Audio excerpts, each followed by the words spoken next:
Uniforms are a little bit dirty, but that's a good sign for our Bears. Like to play hard.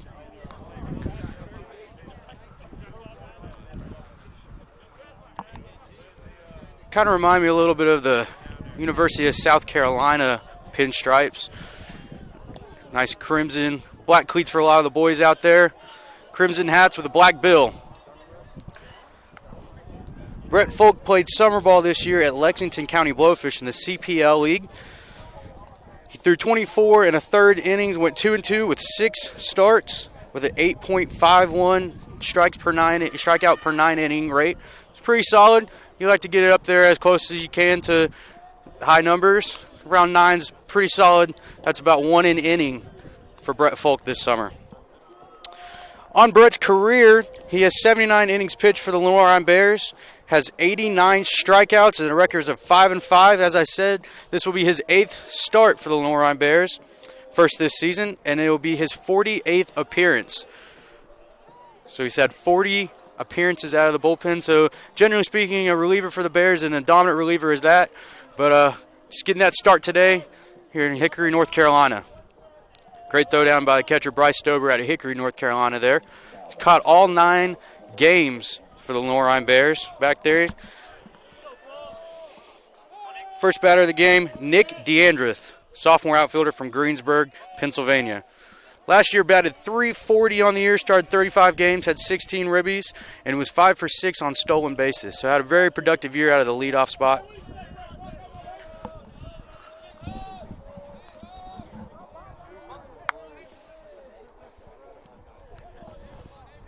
Brett Folk looks to get this game going here. First pitch, fastball called strike 1. 0-1's the count now. Look for Brett to get real aggressive in the count, and especially aggressive in the strike zone as he uses his nasty breaking stuff, splitter-slider combo, to be able to get batters out. Ball 1 high, counts 1-1 now.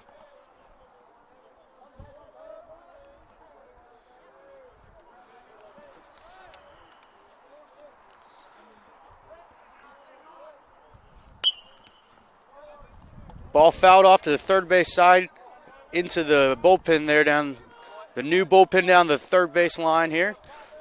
Bears switch sides of the home this year. Traditionally speaking, it's been on the first base side. Try to change things up under new Coach Chris Ramirez. 1-2 count. Breaking ball flared out to first base. Topher Grant can't quite get there. It's going to be 1-2 again. Reset the count.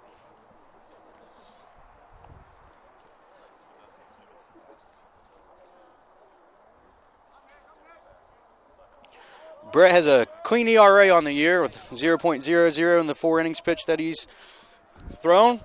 He has a batting average against of .294, so really keeping guys on their toes up there on the mound. 1-2 pitch. Splitter taking ball outside, counts even at 2-2 now. Brett uses his funky delivery there to try to throw off batters. A lot of long limbs coming out of batter. It's hard to see where that ball's coming out of. 2-2 pitch lined in the gap and caught out there by David Bell for the first out of the game and the first out in the inning as well.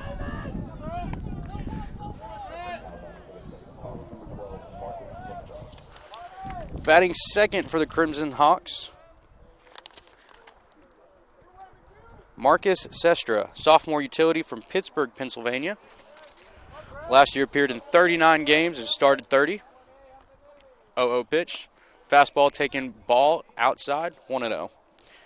In those 30 games, he posted a .63 batting average, .402 on-base percentage, and a .23 slugging percentage. So he's got a good feel for the zone and good feel for his ability to put the ball in play and in the gaps as well. Had 26 hits on the year with 3 doubles, a home run, 14 RBIs, and 15 runs scored.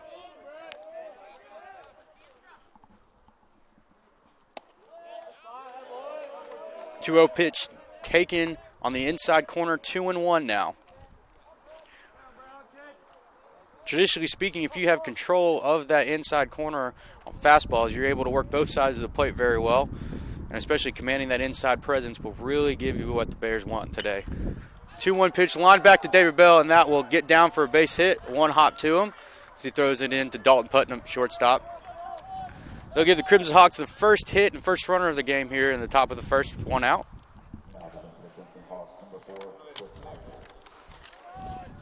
Batting third now, Chris Eisel, senior outfielder from Pittsburgh, Pennsylvania. Chris is a two-time All-PSAC West selection. In 2019, he was a second team, and then 2018, first team. 0-0 pitch. Fastball taken, strike one.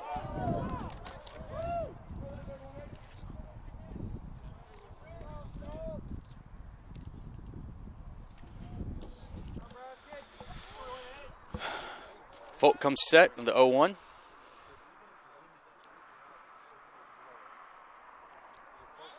Pickoff over there.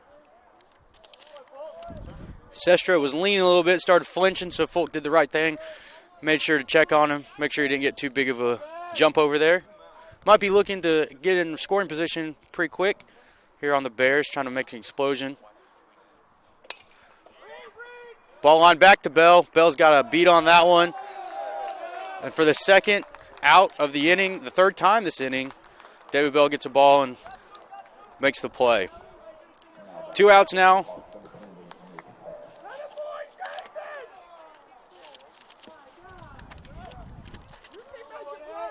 Batting fourth, junior outfielder Nick Hess.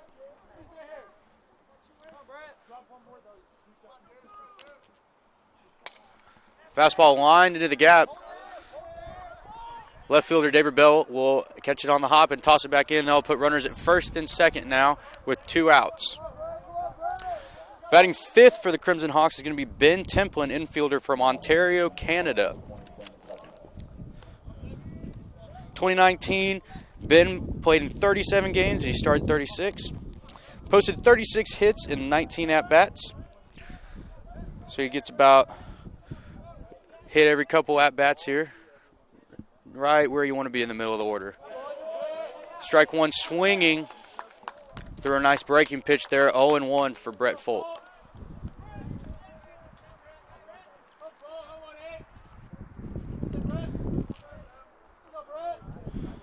Sestra on second, Easel on first. 2 outs here in the top of the first. Strike two taken, and the count is now 0-2.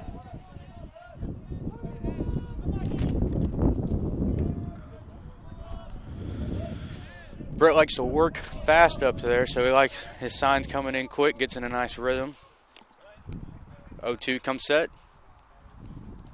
Splitter blocked by Bryce Stober back there, is doing a fantastic job in his freshman year, commanding the plate, really understanding how the pitching staff wants to work back there, understanding how each pitcher has its own breaking stuff and how it's going to bounce off that hard red North Carolina clay down there. Brett Folk comes set. 1-2. Fires. Slider taken. 2-2 is the count. 2 balls, 2 strikes, 2 outs here in the top of the first as the Bears look to close out the inning here.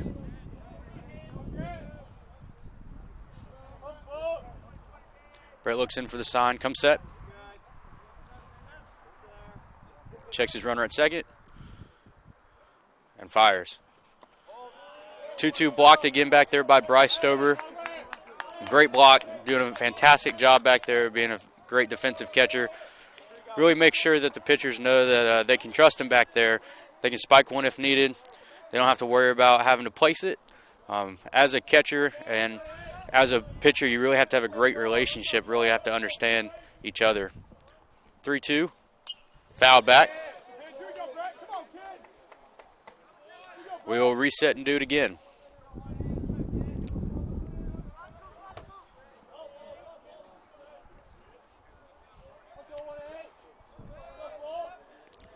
Full count.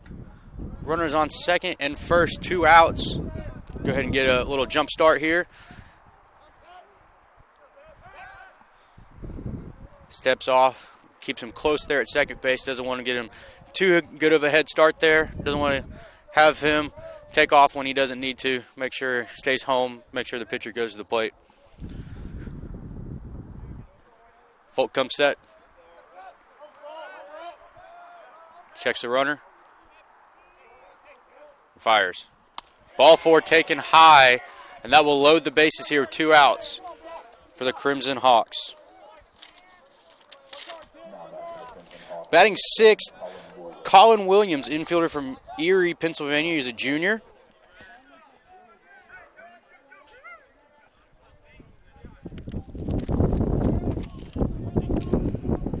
Williams appeared in 41 games last year for the Crimson Hawks, 35 starts. Posted a .234 batting average with a .357 on-base percentage. That 0-0 pitch is fouled off to the third base side. Nice play there by the coach there over here on the home side. Got to make sure to hawk those foul balls. Not cheap. 0-1. Folk comes set. 0-1 pitch swung at and missed. Count is now 0-2. One of the hardest things when facing Brett Folk is really having all those limbs come at you, head jerking forward. You're not really sure where that release point's going to come from. And having a splitter-slider combo like he does, you're not really sure which direction that ball's going to work. He has a great two-seam fastball as well. 0-2 pitch is swung at and missed. Stoberg makes the play and recovers well, and that will do it for the Crimson Hawks here in the top of the first. 1 hit on no runs here for the Crimson Hawks.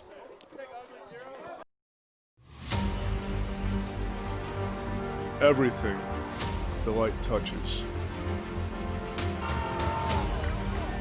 will be yours. You must remember who you are. The one true champion.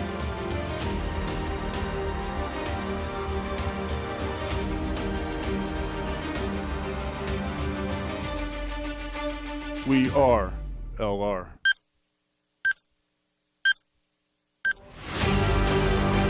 We are. We are. We are. We are. We are LR. We are LR.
Leading off for the Lenoir-Rhyne Bears.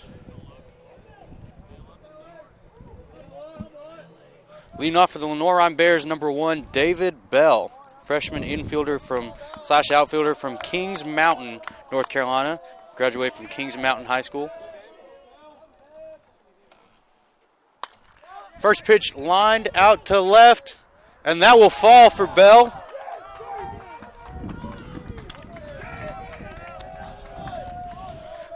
Bell leads off the Bears with a base hit as number 4, Xander Ferlanda, comes up to bat for the Bears.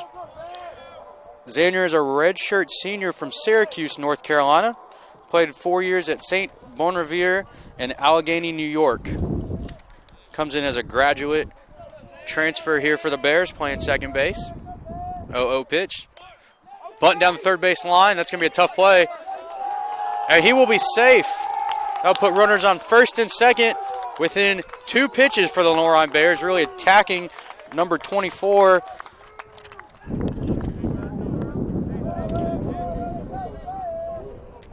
That'll bring Will Jones to the plate, number 13. Will is a utility redshirt junior from Clayton, North Carolina. Played high school at Corinth Holders High School. Had a very successful career. Came in as a shortstop, but has really been able to develop himself as a utility player for the Bears, including outfield, as well as getting some time on the mound as well. And that ball is bunted back to the pitcher.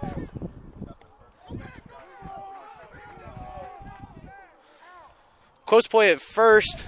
Will Jones will be out at first base with a sacrifice bunt, getting runners at second and third here with 1 out.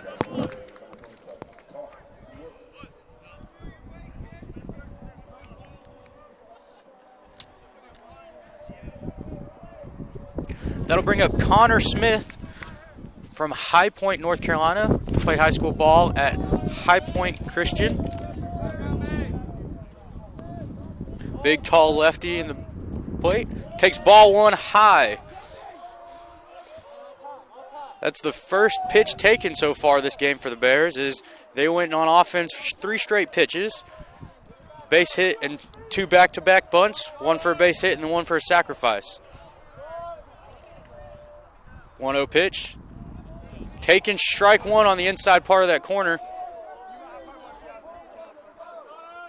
A pitching mentality that a lot of teams develop is a hard inside, soft away. So let's see if we'll see that from the Crimson Hawks here in Game 2. Really want to command the inside part of the plate. 1-1. Swung on and missed there. Count's going to be 1-2 on Connor Smith.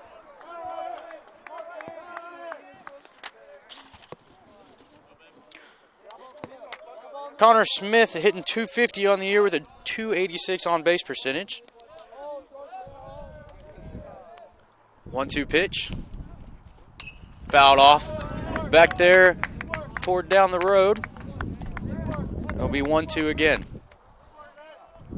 Connor Smith also lettered in football and basketball as well as baseball in high school at High Point Christian. And during pickup games, man, he has a mean jump shot. It's hard to defend a guy that tall, that lengthy, that can shoot a ball from as far as he can. 1-2 pitch. Lined into the gap, and that will fall as 2 runs will score. And Connor Smith will jog into second base for a double. As the Bears will take a 2-0 lead here in the bottom of the first with only 1 out. Batting fifth is number 15, Mike McHugh, outfielder from Winston-Salem. Redshirt junior, played a little time at Presbyterian College. But it's just a great team leader for the Bears.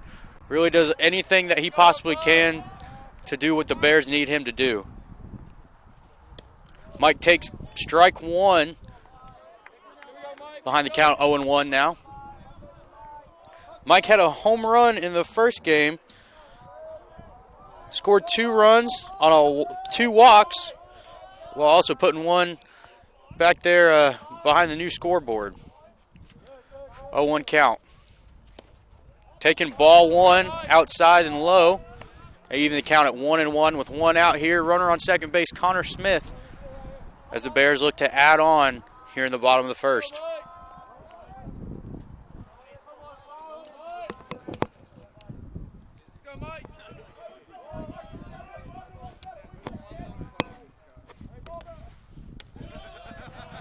Ball 2 taken high. Count will be 2-1 now on Mike McHugh. Left that breaking ball up. Really want to attack fastballs with runners in scoring position as early in the count as you can. You don't want to get behind here, so look for Mike to be looking for a fastball that he can drive into the gaps. Fastball, and the hickory hop And Connor Smith will come around third.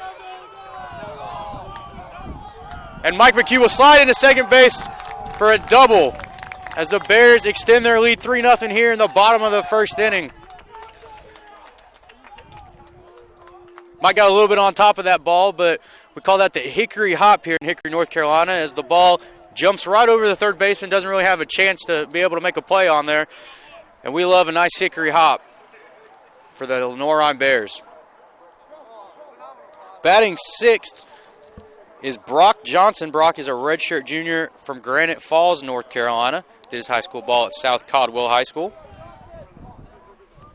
BJ will take the same approach, looking for fastballs early in the count that he can drive. That's not one of them. Ball one, 1-0.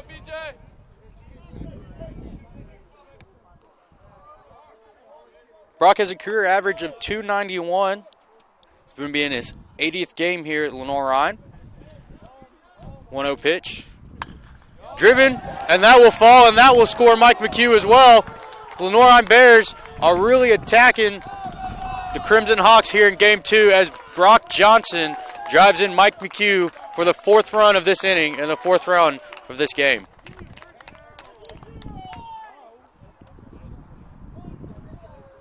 Time is called for a quick meeting there. Mound visit here, try to settle down number 24 in Loge.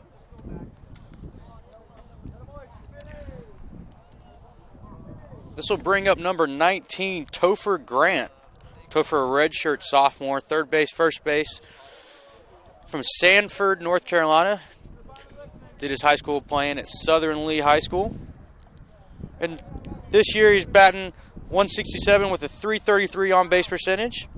Career 17 games. This will be his 19th game as he played this morning, with a .974 fielding percentage. So real confident in our first baseman over there, Topher Grant.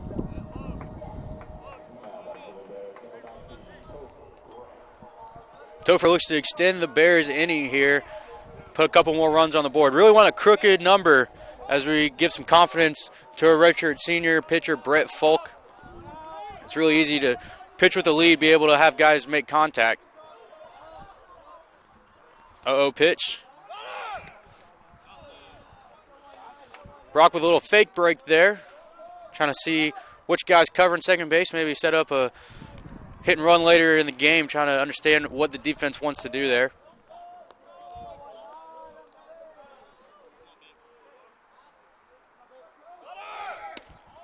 Pitch taking ball.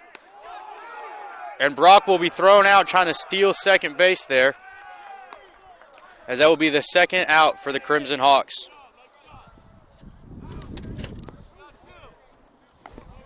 Cherry with the throw out there, as that will be the second out for the Bears.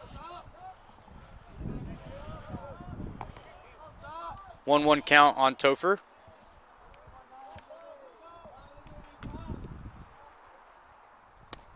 Taken high, ball 2.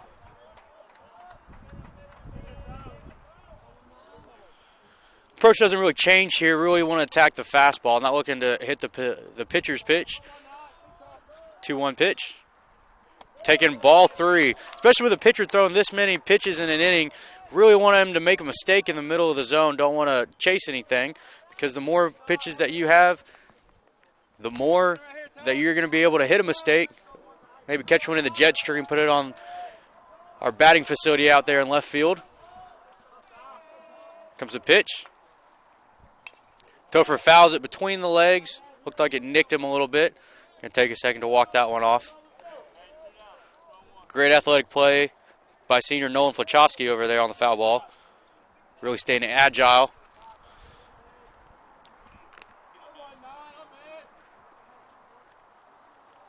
Topher gets ready as he shakes that foul ball off. Especially on that back foot when you get hit. It's kind of hard because of that plant foot when you're trying to swing. Really trying to gain momentum on your swing. You don't want that hurting as you're trying to work through the zone. Comes the pitch. That'll be grounded back to the pitcher. And that will do it for the Bears. 4 runs on 5 hits for the Bears as we head to the top of the second for the Crimson Hawks here at Bears Field.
Welcome back here to Bears Field as the Bears start the top half of the second here. Batting for the Crimson Hawks is going to be the 6-7-8 here. Really want to attack them in the bottom part of the lineup. Brett Folk got 4 runs for him support as the Bears took a 4-0 lead in the bottom of the first inning.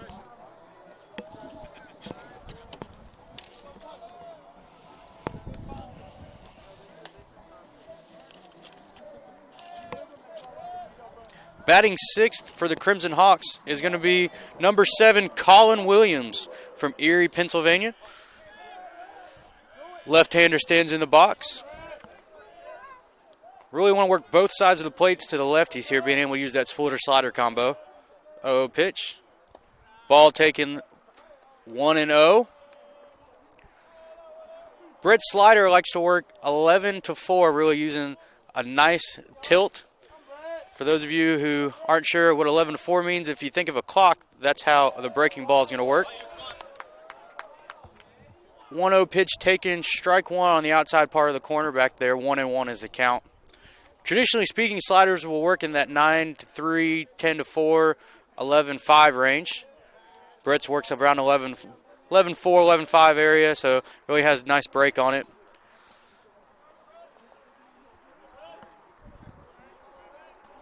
Splitter combo really works down well, keeping that arm side. 2-1 pitch. Taken strike 2, fastball on that corner there. Brett really likes to work both sides of the plate with the fastball, being able to complement that slider and that splitter. That splitter really likes to work down and away to left-handed hitters, so let's see where he goes here. 2-2 pitch. Is that splitter fouled into the first base dugout there, making sure everybody's awake.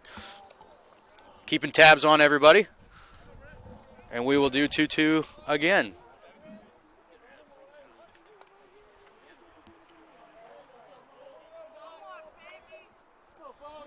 Comes set. And fires. And that ball is going to be grounded to right field for a base hit. Colin Williams on the base hit there for the Crimson Hawks. That'll bring up Austin Mueller from Allentown, Pennsylvania. Last year played in 30 games for the Crimson Hawks, 24 starts.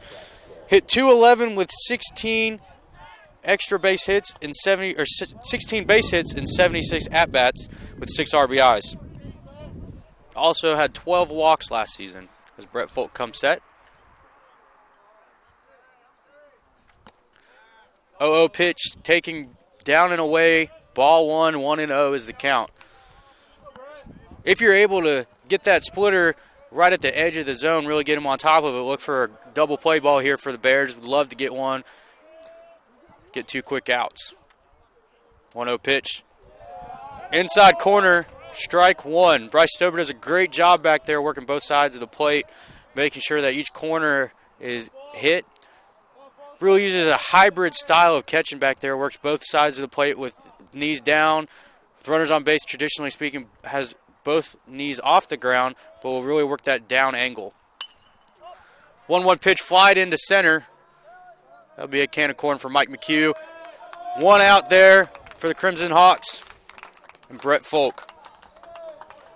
Batting 8th is Jake Cherry, redshirt sophomore catcher from New Enterprise, Pennsylvania. Last year played in 10 games, started 2, had a batting average of 300, 3 hits out of 10 at-bats. Conveniently numbered 3 back there for the Crimson Hawks. Brett Folk comes set. Fires.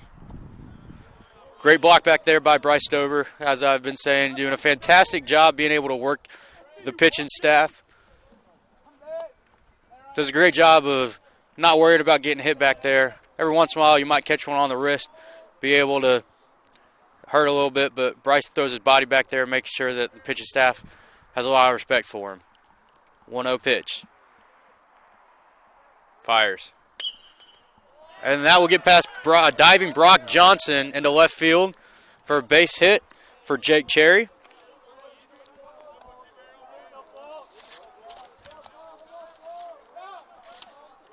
That'll bring up Alex Thornberry, sophomore utility from Cincinnati, Ohio.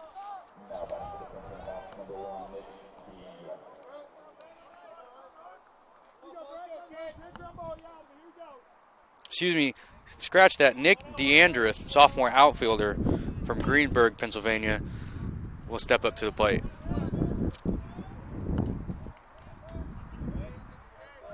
Last time lined out to left fielder David Bell. Strike one taken. Count is 0-1.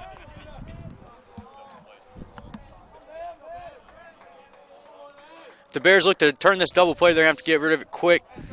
DeAndrith has some wheels on him. Got to really make sure to have a nice transition there at second base, maybe third to first, depending on where that ball is. Brett Folk comes set 0-1. Good pitch there. Looked to be a breaking ball as Brett gets ahead 0-2 here in the top of the second inning. Really is able to open up all of his pitches now as he's able to use fastball, maybe up in the zone, set up something low and away, or be able to go back down low and away to be able to set up anything inside. 0-2 pitch. Popped up.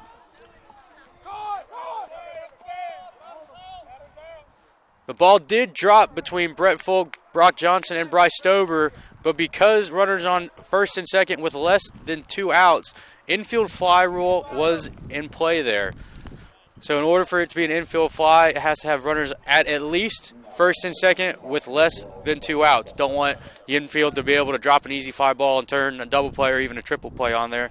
So baseball has that rule, being able to protect the offensive team despite that ball hitting the ground. 0-0 pitch. Ball outside. Good spot down there, but just missed. As for the infield fly rule, the runners can advance on their own, but they do have to tag up. So once that ball hits the ground or the position player catches it, the runners have to tag up just like any other fly ball, but can advance on their own risk. 1-0 pitch. Misses low. 2-0 now. Up to bat is Marcus Sestra. Sestra had a base hit to left field last time. Bears look to put him away here with 2 outs in the inning.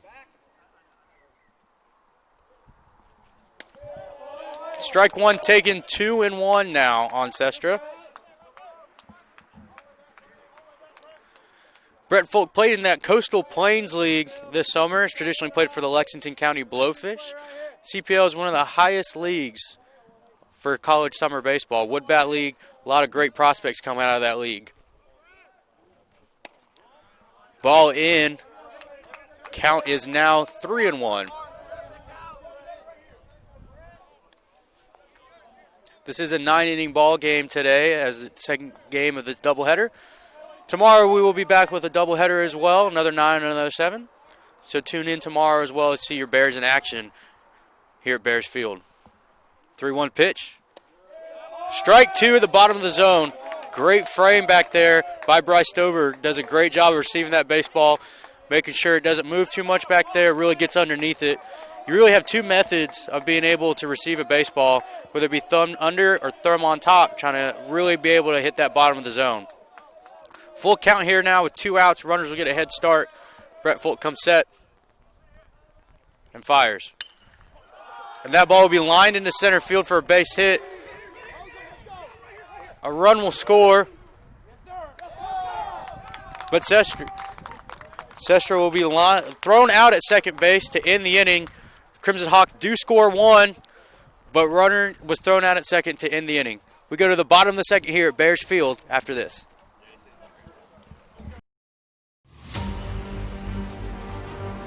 Everything the light touches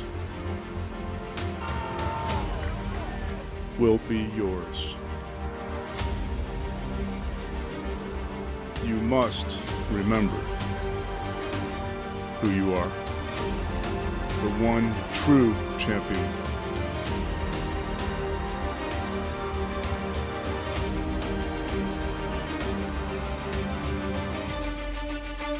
We are LR.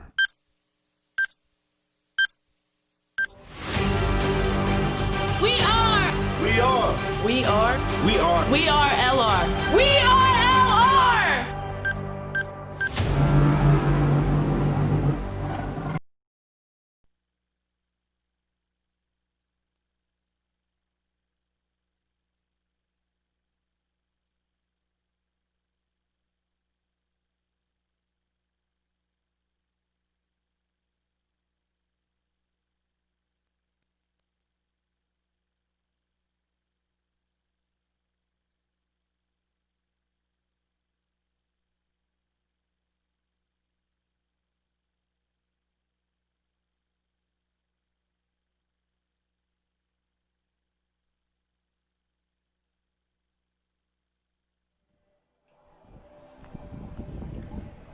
Back here in the bottom of the second inning here at Bears Field in beautiful Hickory, North Carolina, as the Bears look to extend their 4-1 lead here. Coming up to bat, number 42, Dalton Putnam. Dalton Putnam is a shortstop, really infield combo. Sophomore from Shelby, North Carolina. Played high school ball at Burns High School, a little Burns Bandit. Dalton appeared in 36 games last year, 28 starts, had 12 RBIs and 2 stolen bases. The 0-0 pitch to Dalton. Taken outside, ball 1. Dalton does a great job playing over there at shortstop. Had a couple times last year where he found himself on the mound as well, a little dual threat action. That pitch called 1-1 for a strike. Looked pretty similar to the last pitch back there, but still early in the season. Making sure everything is tip-top shape for conference play next week. 1-1 pitch. About the same spot, called strike 2. Count is 1-2 now. Looking to put this ball in play. Bears really want to be able to put pressure on the Crimson Hawks defense. 1-2 fouled back into the street back there behind our baseball field. This baseball field will be going through some renovations here in the next couple of years as the Bears look to heighten themselves not only in the South Atlantic Conference but in the Southeast Region and Division II as well. 1-2 pitch. Fouled. And that was going to come back and stay and drop. Ball had a little bit of back spin on it. This tough North Carolina blue sky, ball got a little bit lost in there. Has a tendency, especially with this wind, to get caught up in that jet stream, maybe move around a little bit, knuckle back there.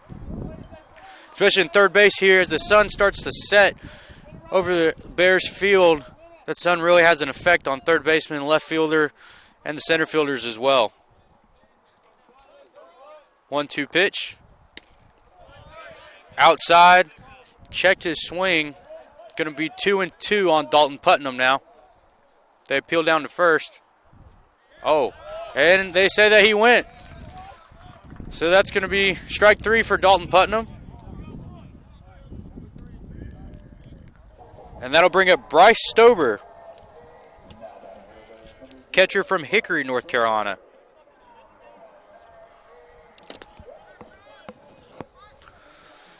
Bryce has caught every single one of the games for the Bears back there. Just done a great job.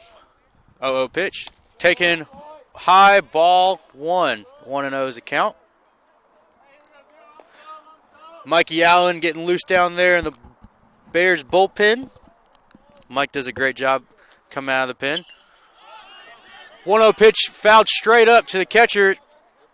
And that ball will drop as well. So Stober gets a chance to get back in the box, redeem himself a little bit. Traditionally speaking, as a catcher, you really want to make sure you get your back to the infield. Make sure that backspin, when that ball comes down, is going to be able to come straight back to you. As a former catcher here at Lenoir-Rhyne, I can say that those high fly balls in that North Carolina blue sky are hard to catch. You really have to be able to get used to seeing that ball come down. 1-1 pitch. Fouled back. Count will go to 1-2 now.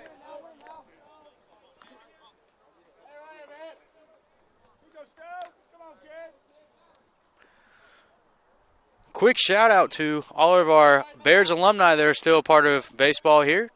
Tad Ratliff, Kansas City Royals pitcher, is in attendance today. Also shout out to Justin Dean, Atlanta Braves outfield prospect. 1-2 pitch. Grounded foul, first base side. Justin Dean and Tad Ratliff are two of our Bears alumni that are in affiliated ball. Also Paul Hall Jr. plays for the Lake Erie Crush Frontier League, as well as Thomas St. Clair, who is the new pitching coach for the North Carolina Westland Fighting Bishops. Shout out to our alumni for staying in baseball. That pitch is grounded back to the pitcher. Stoper will be out at first base. 1-3 put out. That'll bring the top of the lineup, David Bell, up here. 2 outs in the bottom of the second for the Lenoir-Rhyne Bears.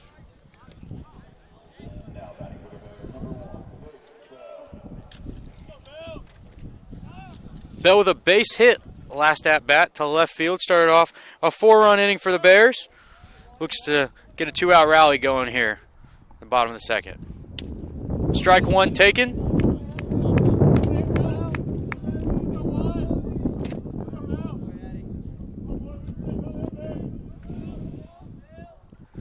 Oh, 1 count. Taken, ball one.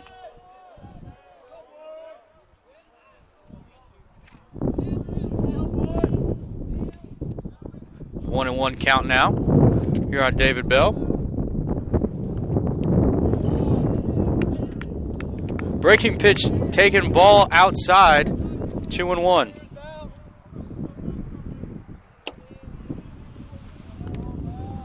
Two-one pitch. Taken on the outside corner there, strike 2. Really look for Bell to be able to slap that ball the other way. Definitely playing deeper to pull.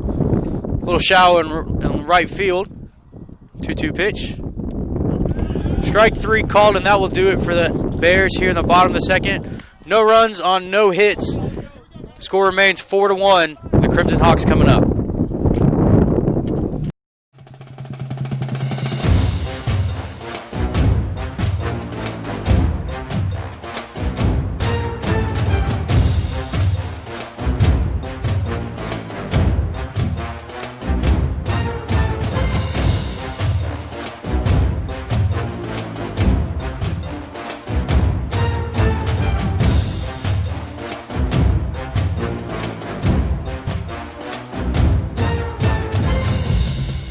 In NCAA Division II, community engagement is an initiative at all 25 national championships because student-athletes want to give back while competing for a national title.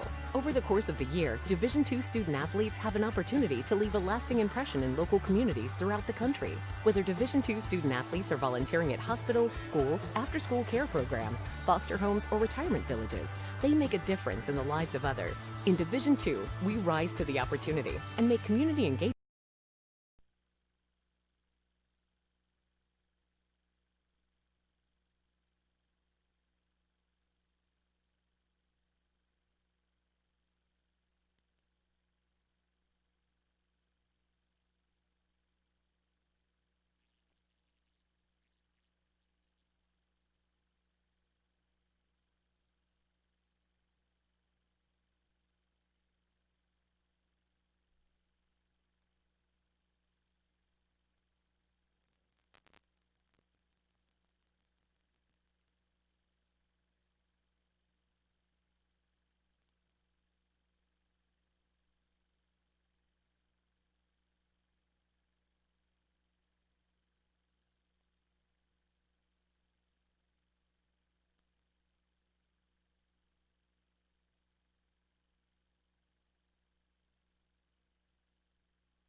Back here in Hickory, North Carolina, as the Bears go on defense here in the top of the third, Crimson Hawks will bring up Chris Easel. Eisel with a base hit to left field, first time up. On the mound now for the Lenoir-Rhyne Bears is Michael Allen, sophomore from Mateo, North Carolina. The 0 count is fouled back. 0-1. Mike Allen brings a fastball, changeup, slider, curveball combo. Really being able to work outside part of the plate with his slider and four-seam fastball. Inside part of the plate with his curveball and changeup and two-seam. That ball is going to be taking 1-1 now. Mike's slider works more traditionally that 9-3 that we were talking about earlier. Really works off the table there. 1-1 pitch. Misses the bottom of the zone there. That will be ball 2. 2-1.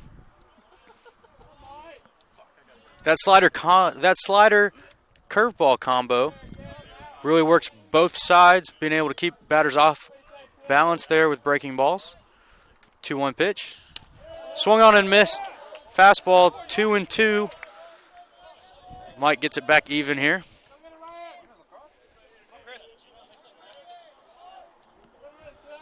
That curveball, more around the 10-5, 10-4.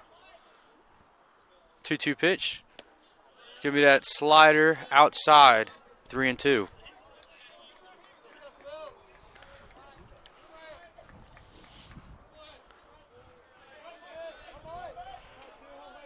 Mike made 29.2 innings last year as he walks the first batter in the inning. 29.2, 2/3 innings for Mike Allen last year. Career 4.55 ERA. Batting average against is a 239, 36 strikeouts, and 18 appearances for the Bears going into this season. On the season, Mike Allen has 4 appearances. This will be his 5th with 5 strikeouts, with a .133 batting average again. So really makes batters miss, not being able to get very hard contact off him. 0-0 count. And that will get past Topher Grant into right field. And Will Jones bobbles it. That will get the runner to second base. Crimson Hawks will have runners on second and third now with no outs.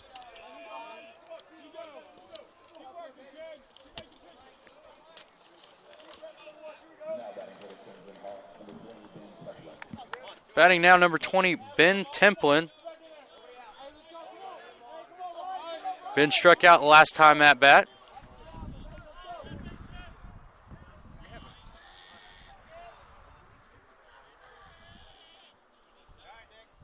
Oh, count here. Come set. Ball inside, 1-0. Fastball up and in.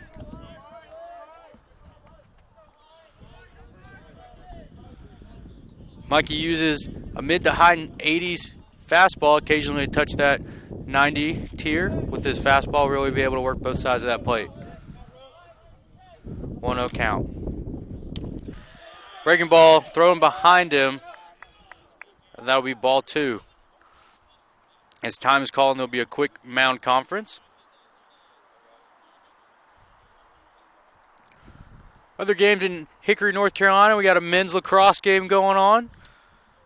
Men's lacrosse ranked in the nation this year, really trying to be a presence in the national poll. 2 years ago, we hosted a national semifinal game for our men's lacrosse team. And then as well as softball is playing this weekend, as well as our women's lacrosse as well. I believe tennis has a home match at the Hickory YMCA this weekend as well. So a lot of great things happening here in Lenoir-Rhyne University, home of the LR Bears.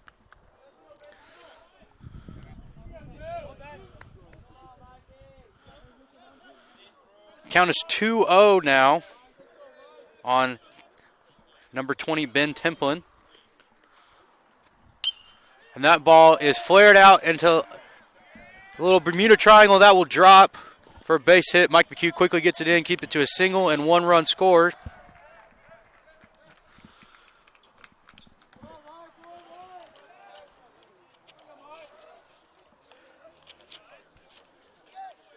That will bring up Colin Williams.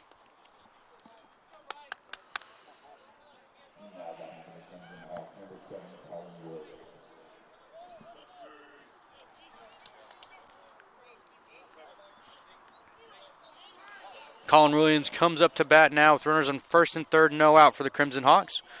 Score is 4-2 here in Hickory, North Carolina. Mikey Allen comes set and fires. That is a ground ball to Brock Johnson. Brock works really well through the ball right there. Gets the out at first base.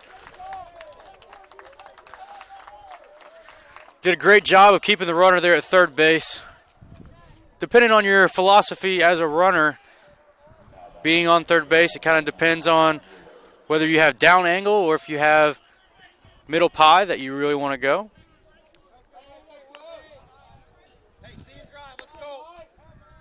Now up to bat Austin Moeller. That downward pie is traditionally speaking for one out. You really want to work anything down in the middle or past the pitcher as a runner on third base. You want to go ahead and go towards home. Usually with no outs, it's going to be that down angle. Any ball that you see, strike one taken there by Moeller. Any ball that you see that's hit on the ground as a runner on third base with no outs, you want to go ahead and be aggressive towards home plate, trying to make a play happen. That way, if you do get thrown out, there's more opportunities for your team to score, as a runner may be able to advance from first base to second base after he hit it. And that ball is going to be fouled into the stands there on the hill, first base side. Just kind of depends on your philosophy. Some teams will only do down angle, some will only do middle pie, some will do a little bit of both. Depends on your preference and how aggressive your team is on the base path. 0-2 here now. Mikey Allen comes set. And that ball will be flied out into center field. Mike McHugh will make the catch. Tagging's number 28. And he will slide in safe as the third run of the game for the Crimson Hawks will be scored. Sacrifice fly.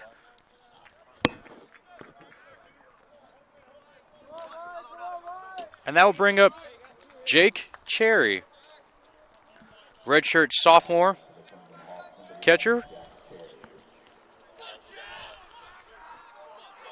2 outs, runner on second base here in the top of the third inning. Bears up 4-3. Mikey Allen on the mound for the Bears. Mike checks the runner at second and fires. Ball missed upstairs, 1-0.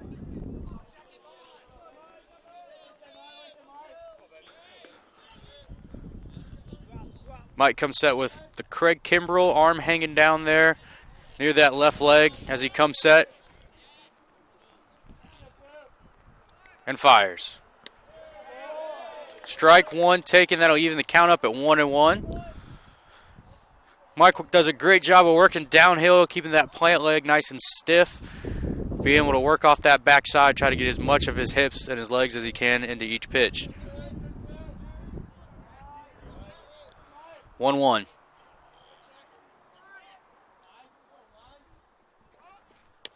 Swung on and missed. That will bring the count to 1-2. Swung right over the top of that pitch. Mike does a great job of tunneling his pitches. For those of you not sure what tunneling means, tunneling is being able to keep the same placement of the hand no matter what pitch you're throwing. So that release point's going to be extremely similar, not showing what pitch you're throwing. 1-2. And that one is flied out into left field. And David Bell makes a fantastic catch in left field against the fence. And that will do it for the Crimson Hawks as he crashes into the left field fence. Gets 2 runs here at the top of the third as David Bell ends the inning as the Bears come to bat here in the bottom of the third.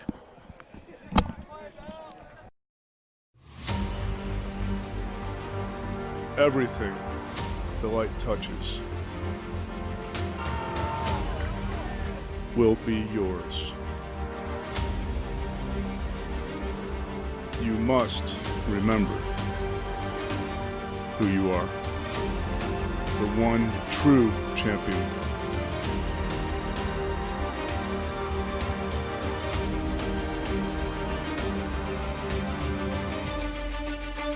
We are LR.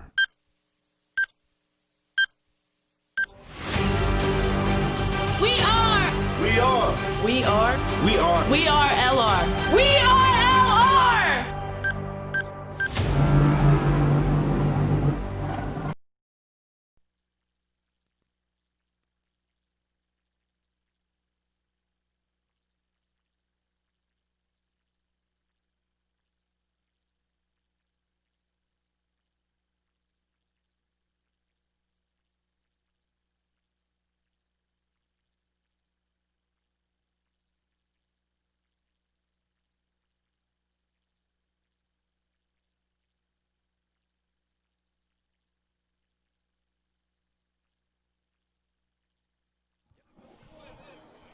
Back here at Bears Field, after David Bell made a fantastic catch there in left field. Be able to show you the replay here. Does a great job of tracking that fly ball. And as you can see on the warning track, just really does a great job of being able to know where he's at on the field. And as a freshman, really be able to know Bears Field very, very well. That rock out on the warning track doesn't give you a whole lot of space, maybe a step or two as an outfielder to be able to know where you are at the fence. But David Bell did a great job of putting his body second and the Bears first as it ended the Crimson Hawks' threat. Up to bat now, number 4, Xander Ferlanda.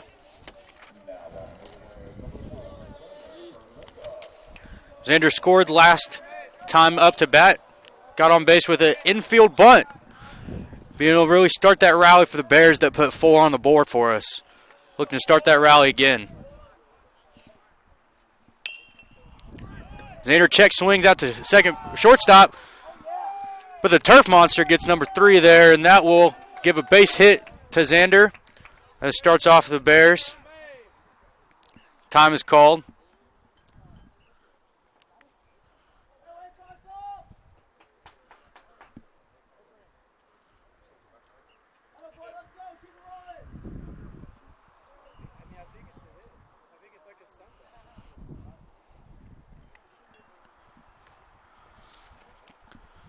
Coach looks to come in and replace the shortstop there. Thornberry.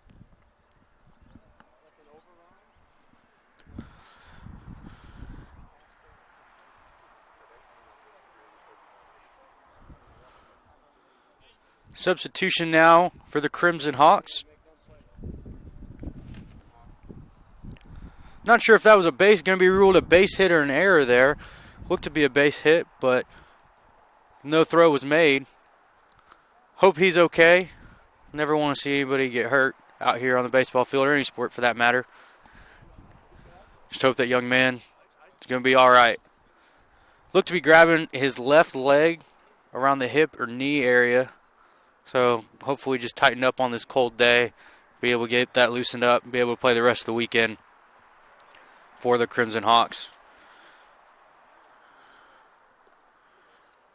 And to replace Thornberry is going to be, looks to be number 5 for the Crimson Hawks. Number 5 is Caden DeCrew, freshman infielder from Warrenton, Virginia.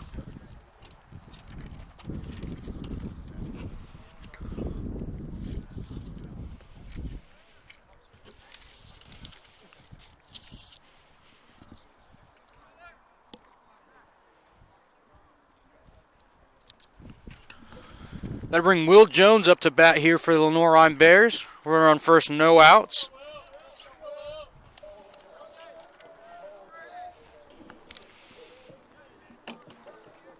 Number 13 has been a staple for the Lenoir-Rhyne Bears over the last 3 years. Redshirted his freshman year, has really been able to be a middle of the lineup presence for the Bears his last 3 years.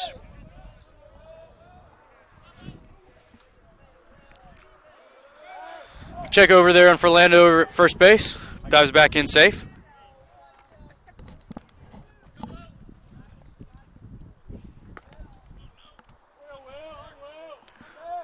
Will played third base primarily his redshirt freshman year, but really transitioned to more of the utility role as he takes the first pitch, strike, 0-1. Coach Ramirez giving signs over there. Make sure everybody knows what's going on and on the same page. 0-1 now. Come set. Ball takes a hop. And the Crimson Hawks will get 2 as the twin killer there for the Bears. But 2 outs and bring up number 27, Connor Smith. It was a very hard hit ball by Will Jones, but unfortunately in baseball, sometimes the hop doesn't quite go your way. Connor Smith now at the bat. Ball taken low, 1-0. Connor, a very tall, lengthy guy up there in the left-handed batter's box. It's going to be really hard to get anything past him that isn't going to be able to get hittable, as that 1-0 pitch is fouled back behind the catcher, 1-1.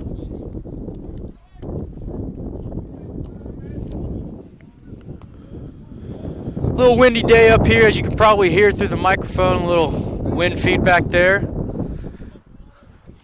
Wind blowing across the field. That ball is going to be through the hole there for Connor Smith. Past the 4-hole diving second baseman, and that will give the Bears a runner on first base with 2 outs. As number 15, Mike McHugh, comes to bat for the Bears.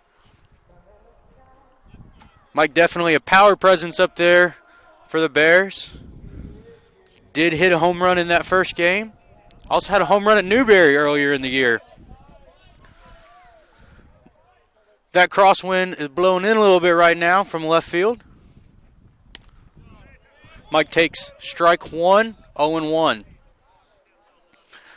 Here in Hickory, North Carolina, the wind tends to change directions pretty quickly. So as a defensive player and as an offensive player as well, you really got to understand where that wind's coming from. Mike being an outfielder, he really gets the fact, as Connor Smith dives back into first base, he really gets the fact that that direction can change at any time. You have to be very aware. Don't want to get that ball up too high if that wind's blowing in. Maybe looking for a pitch more elevated if it's blowing out a little bit more as an offensive player. And that ball is bunted foul. Count will be 0-2. Mike did a good job there, setting the angle a little bit too wide, but you would rather it be too wide, the ball go foul, rather than back to the pitcher. You're taught as a batter either perfect or foul on that bunt, so you really want to set that angle, trying to kiss it down the third base line. Third baseman playing back a little bit here for Mike McHugh, so trying to get himself a little base hit down the line. Count will be 0-2 now. Mike widens his stance a little bit now to count 0-2. Hickory hop not quite hopping enough for Mike McHugh right there, and that will do it for the Bears here in the bottom of the third inning. The Crimson Hawks come up for the top of the fourth right after this.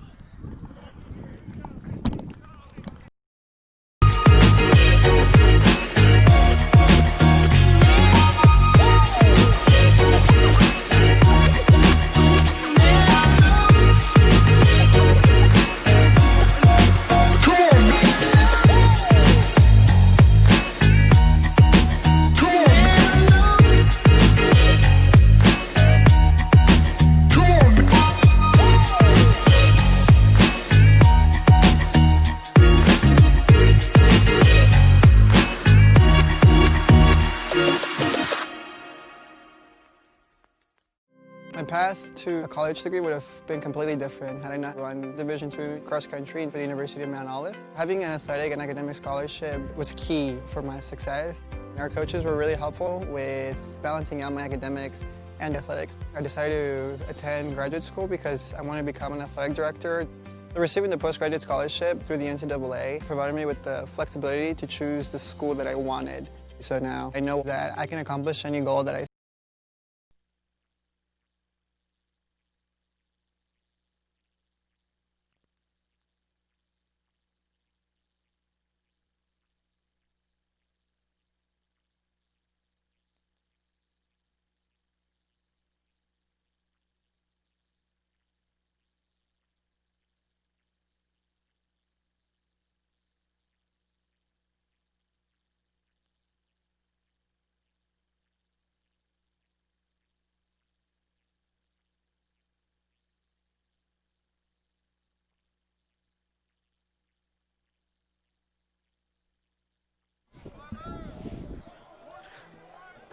Back here at Bears Field for the top of the 4th inning.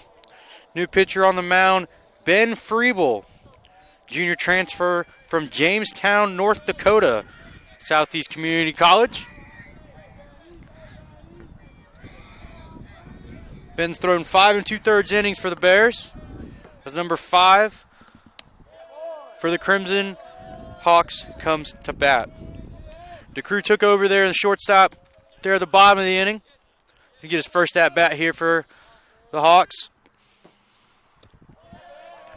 0-1 pitch taken, strike 2. 0-2 now on DeCrew. Crew a freshman for the Hawks. Getting his feet wet in college baseball. Congratulations to him. That pitch is going to be missed inside 1-2. Freeble being from North Dakota really brings a nice cowboy atmosphere here to the Lenoir-Rhyne Bears. 1-2 pitch. Grounded. That's going to be a tough play for Landa. Barehands it. Can't quite get a hold on it. And that will be a base hit for number 5 DeCrew. That'll bring the top of the lineup up for the Hawks.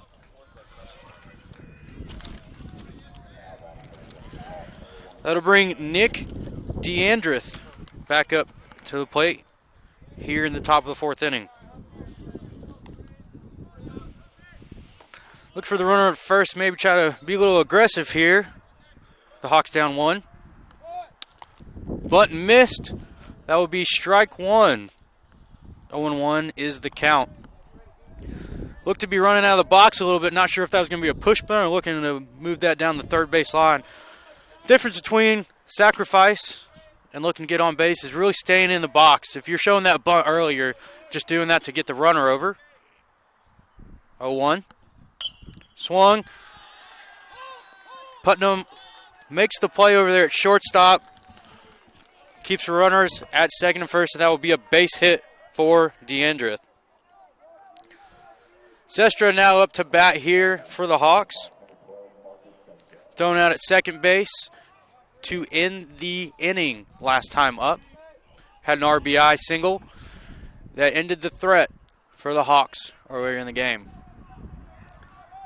Runners on first and second here, no outs. The Bears bullpen gets them moving a little bit.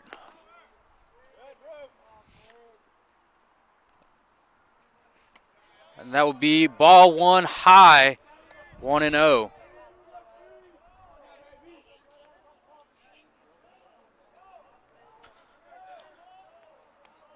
Coach really trying to give his guys an opportunity to get hot early in their season instead of bunting them over in the early part of this weekend series. This is the second game on the season for the Hawks. 9th for the Bears. Second game at home for the Bears, 1-0. Won the game earlier today. Pickoff move. Back safely.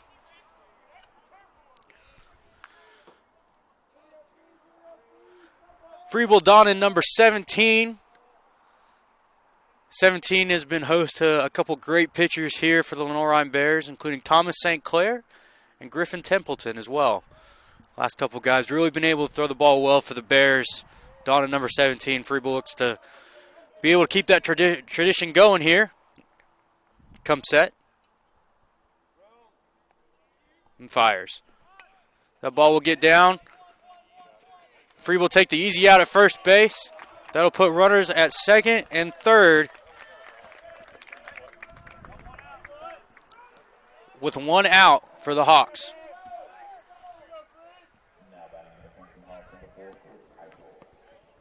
Chris Eisel now up to bat for the Hawks.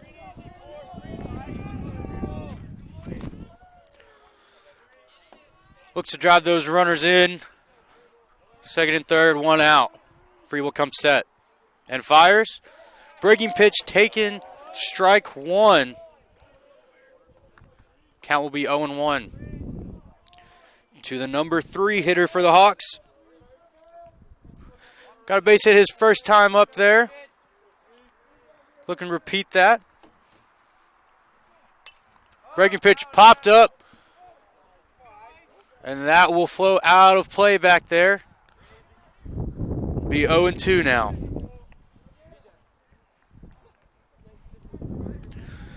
Freeble from that three-quarter sidearm really likes to get on top of that ball. Being able to get the ball low. Doesn't want to leave that ball up high. That's when you get in trouble as a sidearm guy or three-quarters. So really look to get the ball on the ground, get a lot of ground balls, strikeouts. 0-2 pitch. Ball just misses outside. Count is 1-2.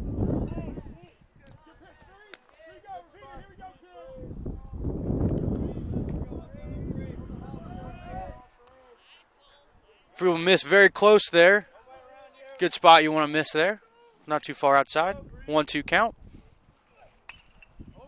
Ground ball to Topher.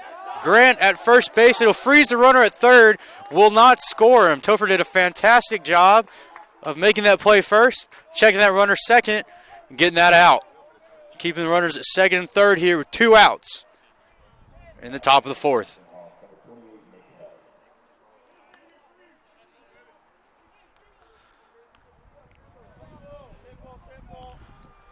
Freeble looks to stop this threat here for the Hawks. 2 outs. First pitch, inside corner, strike one. Fantastic job of working both sides of the plate there. Traditionally speaking, that sidearm three-quarters is a little bit easier to hit for left-handed hitters. Freeble looks to break that stereotype and get back in the dugout there for the Bears. 0-1 pitch. Misses outside. Great work back there by Stober as always. Doing a great job commanding the staff.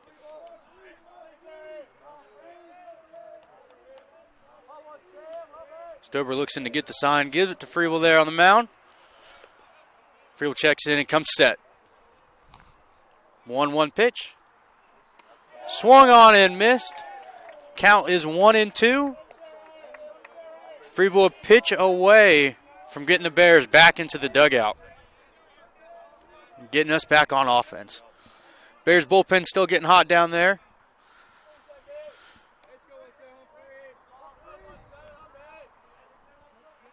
Freeble comes set.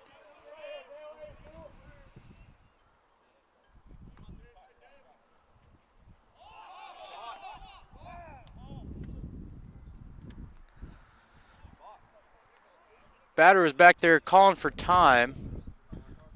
Not sure if it was granted or not. Freeble went to pitch, stopped his motion. Umpires conferencing now.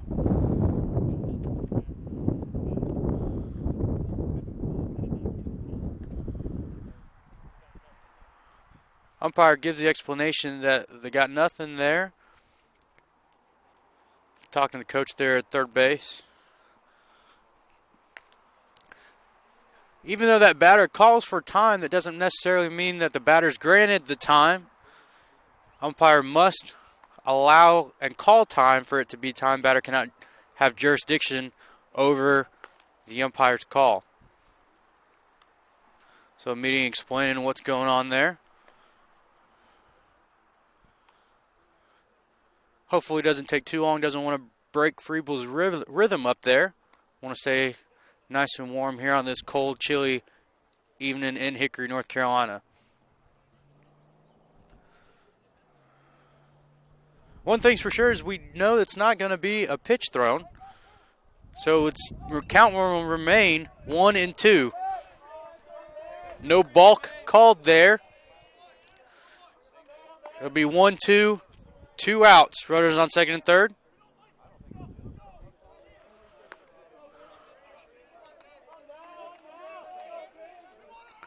Freeble comes set and fires.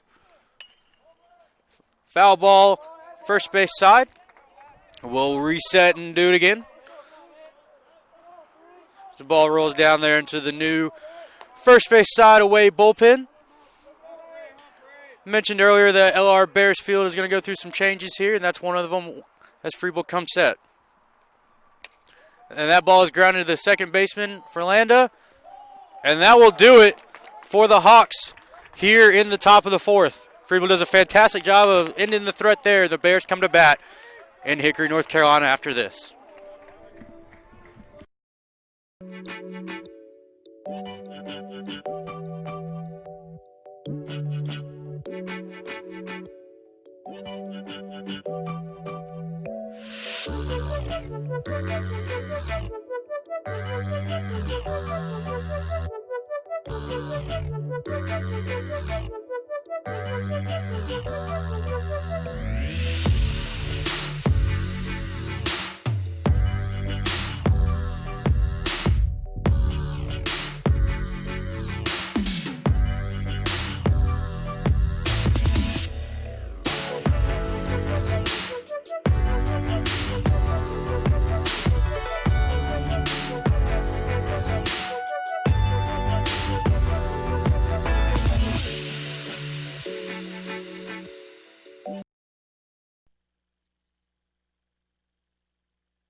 Bottom of the fourth inning here at Bears Field.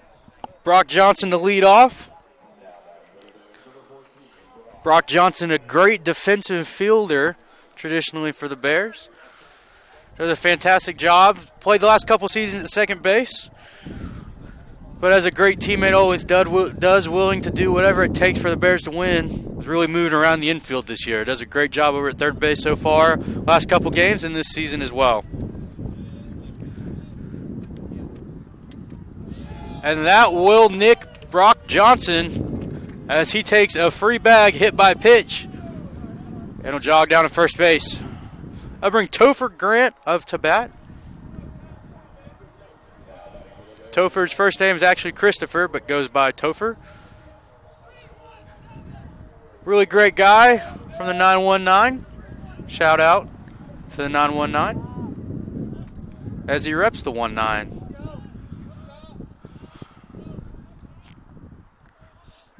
0-0 pitch. Checks on Brock Johnson over there at first base. Dives back safely.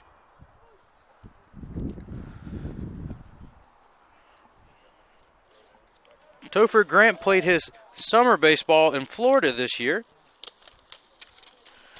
for the Sanford County Scorpions as he takes ball one.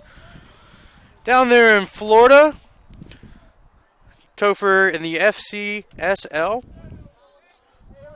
was hit .265, an on-base percentage of .401, and even got an inning and 2/3 in the mound.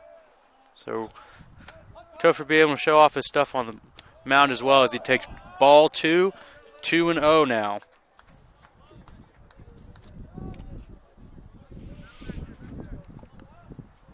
Topher down in that 1-9. Has a great tradition here at LR as well, having number 19. Cole Fowler used to wear that behind the plate back a couple years ago. Cole was a great defensive catcher as well as team leader as well. Topher takes ball 3-0. Topher fills that role quite well here for the Bears. Fantastic leader on and off the field as well. Very smart guy. Physics major. Really does a great job of showing what a student athlete is all about here at Lenoir-Rhyne. 3-0 count. Taking strike one. As that pitch count seems to go up there. Don't want to swing anything you're not sure you can drive out of the ballpark, especially with that wind blowing in. So Topher takes that 3-0 pitch. 3-1. Topher takes ball four, and that will put runners at first and second for Dalton Putnam. Now up to bat. Topher did a great job there of staying patient, making sure that he wasn't swinging at the pitcher's pitch. Really wanted to make sure that if he was going to swing, he was going to get a pitch that he could drive, and he didn't really get one that at bat, so does a great job of taking that walk and being a nice team player. Dalton Putnam up to bat now. Look for Dalton to get those runners over. Squares the bunt. And that ball is going to roll just foul. Real good angle there for Dalton Putnam. Does a good job of trying to make the pitcher and catcher work there as he peeks in for the sign. Coach Ramirez gives it in third base, coach's box.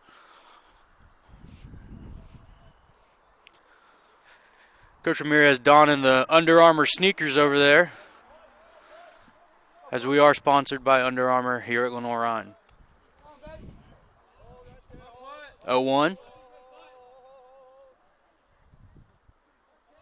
Putnam squares the bunt and takes it, pulls back, 1-1.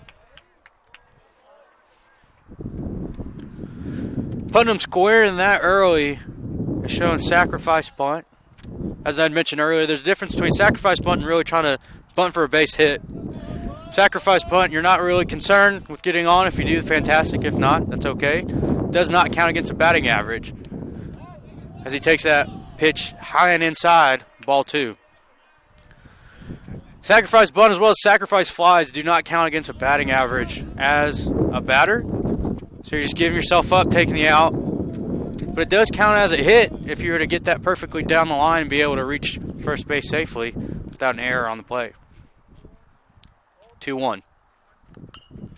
Bunt back to the pitcher, and they will take the out at first base as Putnam gives himself up. 1-4 put out there on the bunt, and that will bring up Bryce Stober.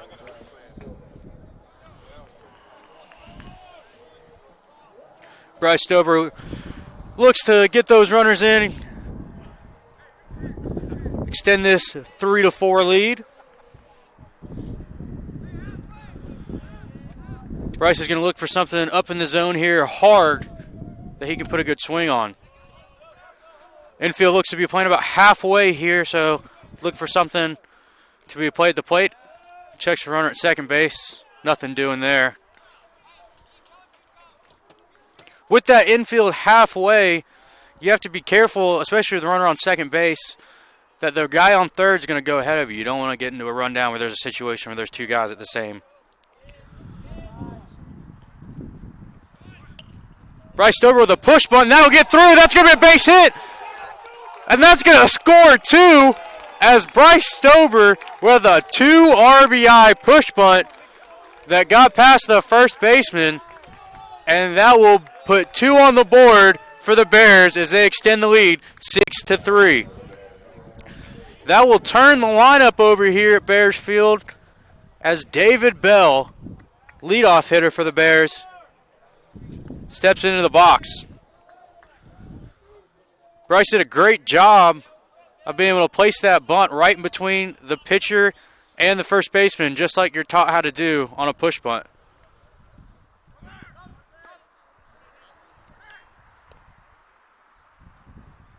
A little half swing, but a swing all the same for David Bell as it is 0-1. Stober dives back in safely back there on the throw behind. With running 1 out here in the bottom of the 4th inning, the Bears up 6-3. Top of the lineup here. Bell looks to extend the inning. Stober takes off, and he will be gunned down at second base. A fantastic throw, and the second time a Bear has been thrown out by the catcher, Cherry. Real nice quick release back there. Being able to work through the ball as you're taught as a catcher. Doesn't get ahead of himself. Doesn't drop his arm too much. And a gunslinger mentality really keeps a quick release point. Bell takes the ball high. As a catcher back there, you're really taught to be able to stay behind the ball, have a quick release, try to get that ball right on the inside first base side of the bag. Bell drives a deep fly ball into left field. It's going to be in the corner. And a good catch out there in left field as the Bears in the inning scoring 2. 6-3 Bears. We go to the top of the 5th.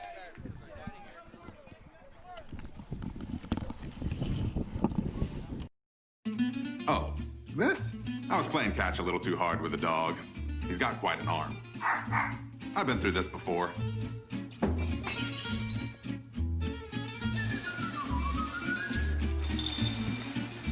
It'll be better in a couple of days. Probably. Visit one of Ortho Carolina's specialists right away by logging on to orthocarolina.com. Leave the waiting to this guy. Come on, honey. Ortho Carolina. You improved. Being a champion takes more than skill, more than endless drills, more than using your head. Being a champion takes the heart to give it your all, the agility to thrive from any angle, and the relentless drive to be the best. Welcome to Division 2, where the pursuit is yours to create, and the question isn't, can you do it? It's, will you?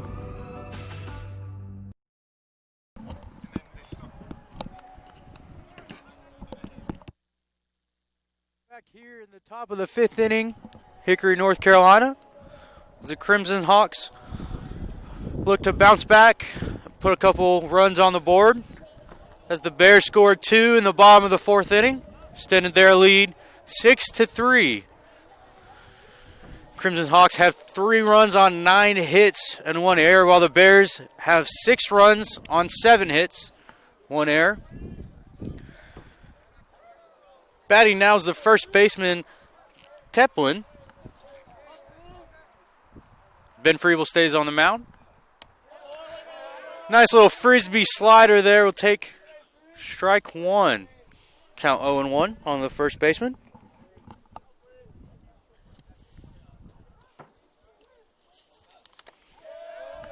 Strike 2 called there. Friebel gets ahead. Count 0-2. Looks to stay ahead and put him away here. Friebel has a nice slider fastball combo. That ball will be taken low, 1-2. Bears have a nice little home stretch here, 4-game series at home. And then this week we're going to host Belmont Abbey midweek game. Belmont Abbey, a great regional opponent, 1-2 count. Ball misses inside 2-2. Belmont Abbey usually is a great opponent here for the Bears. Play each at home and away 2-2. So we'll see the Crusaders 4 times this season. 2-2 count. Slider. BJ works through it. And a great pick over there by Topher Grant, as that will be the first out of the inning. Topher makes a great pick over there at first base, saving a throw error for Brock Johnson. Colin Williams now up to bat for the Hawks.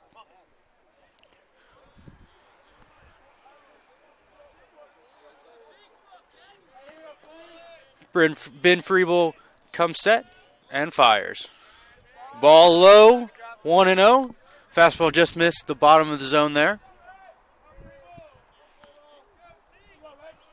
As I said before, Stober does a great job working through that bottom part of the zone, getting all the pitches that he can for his pitchers. It's a great example right there, being able to take away balls and really get as many opportunities for strikes as he can for his pitching staff. 1-1 the count now.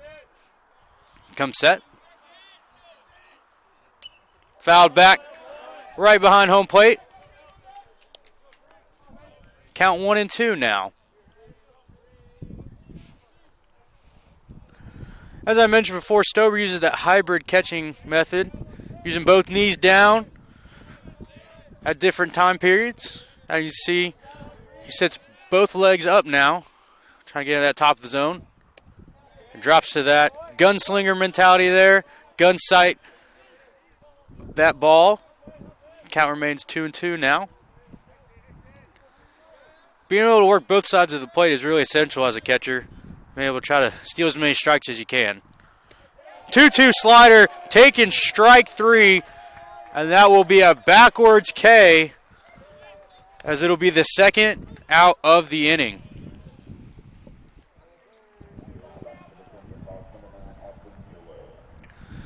Mueller now up to bat for the Hawks.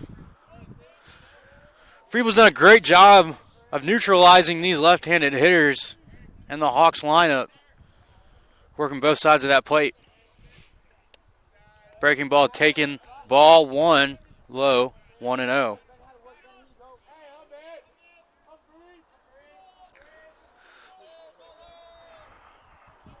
One and 0 pitch here. Ball outside. Stover tried to bring it back, couldn't quite get it.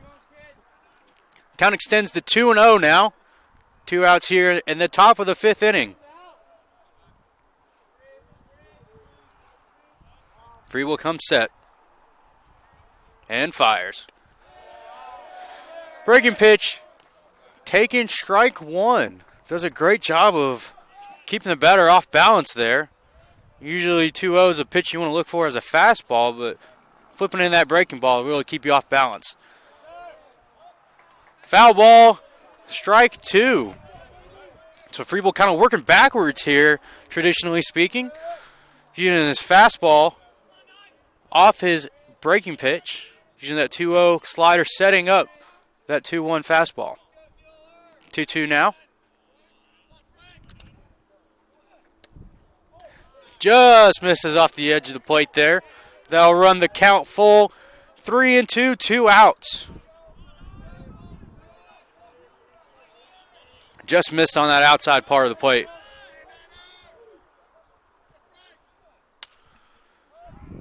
That ball is flied into the outfield, and Mike McHugh will make the catch out in center field. And that will do it for the Hawks here in the top of the 5th as the Bears come to bat in the bottom half of the inning.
Welcome back here to Bears Field as the Bears come to bat here in the bottom of the 5th inning. Bears will bring up the 2-3-4 as they look to extend their lead here in the middle innings. College baseball specifically, you don't see too many stars going deep into the games. We saw Alex Shirazi throw his second complete game of his career, that first 7-inning game. So we were able to save the pen really well for this game. This 4-game series is a little bit different than Division II's normally used to seeing. Traditionally speaking, you'll have 2 games one day, 1 game the another. But with the Bears getting their midweek washed out this past week, have a 4-game set here with the Crimson Hawks. Ferlanda up to bat now. Swung first pitch, fouled back, 0-1. In Division II specifically, in conference play, this is a non-conference contest, but in conference play you'll have a Friday night game, 9 inning, And then 2 on Saturday, 9 inning followed by a 7 inning. Today was a 7 inning followed by a 9 inning as Verlander calls time. And then tomorrow will be as well a 7 inning followed by a 9 inning contest here at Bears Field. Bears will start conference play next week against the Carson Newman Eagles. Xander takes ball 1, 1-1. Bears are part of the South Atlantic Conference, a great conference here in the Southeast region, United States. That ball's laced foul, bring the count to 1-2. South Atlantic Conference hosts teams such as the Lenoir-Rhyne Bears, Catawba Indians, Carson Newman Eagles, Wingate Bulldogs, Queens Royals, Mars Hills Lions, as well as a couple other. 1-2 pitch. Flied out to right field. Easy play out there to the right fielder. And that will be the first out of the inning for the Bears.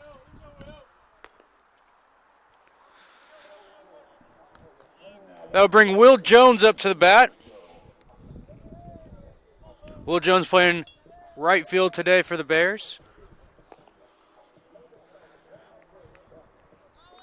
Number 13 coming in to today's contest, hitting .400, really being a staple point of that lineup. First pitch, taking ball low, 1-0. Quick shout out to our men's and women's swim teams as they compete in conference down in Charlotte, in the Bluegrass Conference swim meets. That 1-0 pitch is going to be foul, just barely down that line, as Will Jones almost had himself an extra base hit. A couple early conference records broken by the Lenoir-Rhyne Bears swim team. 2 yesterday as they continue on their quest for the conference championship. Count even 1-1 here to Will Jones. And the pitch. Taken outside, ball 2, 2-1. Bears donning the red and black pinstripes today. Fantastic looking home uniforms as the Crimson Hawks don black. A little early there. Cue shot off the end of the bat. That will be foul. Count 2-2. Will just a little bit early on that swing. Looks to time that one, this next pitch. Get on base.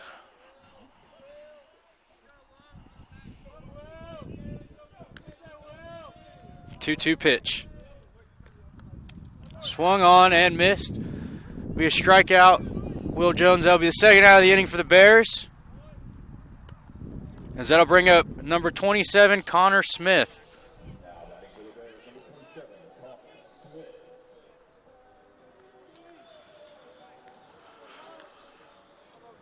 Connor Smith, or Gumpy, as the Bears team likes to call him, comes into bat. Takes ball 1 as he tracks it in well. Count's going to be 1-0. We're on the third base side this year. New home side for the Lenoir-Rhyne Bears. As he takes ball 2, 2-0. Coach Chris Ramirez in his first year has created the Diamond Club, Bear sponsorship for alumni Bears and baseball alumni as well. Really trying to start a foundation here at LR for our alumni as that ball is fouled off to the first base side. 2-1. Diamond Club's going to provide the LR Bears with a brand new stadium in the next couple years. Going to try to turf this field. Having the plans for a brand new stadium seats as we work on the Bears Pavilion there down the first base line where the old home bullpen used to be. 2-1 pitch. That's going to be flied out. Shortstop has a beat on it and makes the play. That wind blowing around out there, and that'll end the Bears' threat here in the bottom of the fifth. Crimson Hawks coming up and the top of the sixth after this.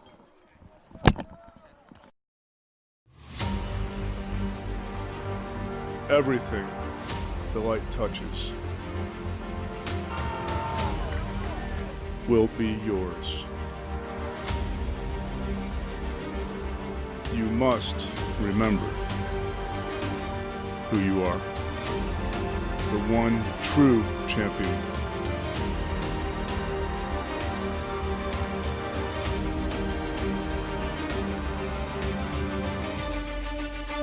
We are LR.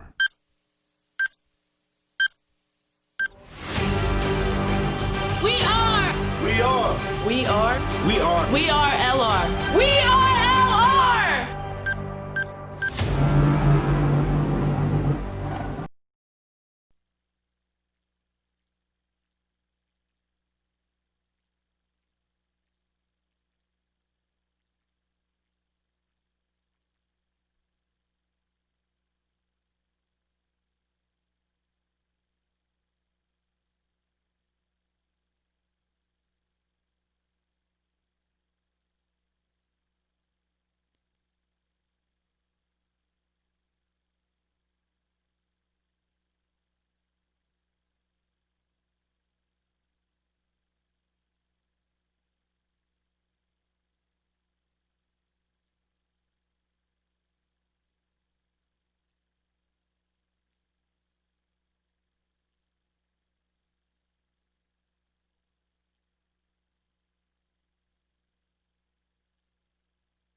Back in Hickory, North Carolina, the top of the sixth inning, as the Indiana University of Pennsylvania Crimson Hawks come to bat. Be led off by the backstop Cherry. Have 8, 9, and 1 come up for the Hawks. New pitcher on the mound for the Lenoir-Rhyne Bears, number 45, Joey Cobb. Left-handed pitcher, 5'11", 165 freshman. Joey from Denver, North Carolina. First pitch, ball 1, 1-0.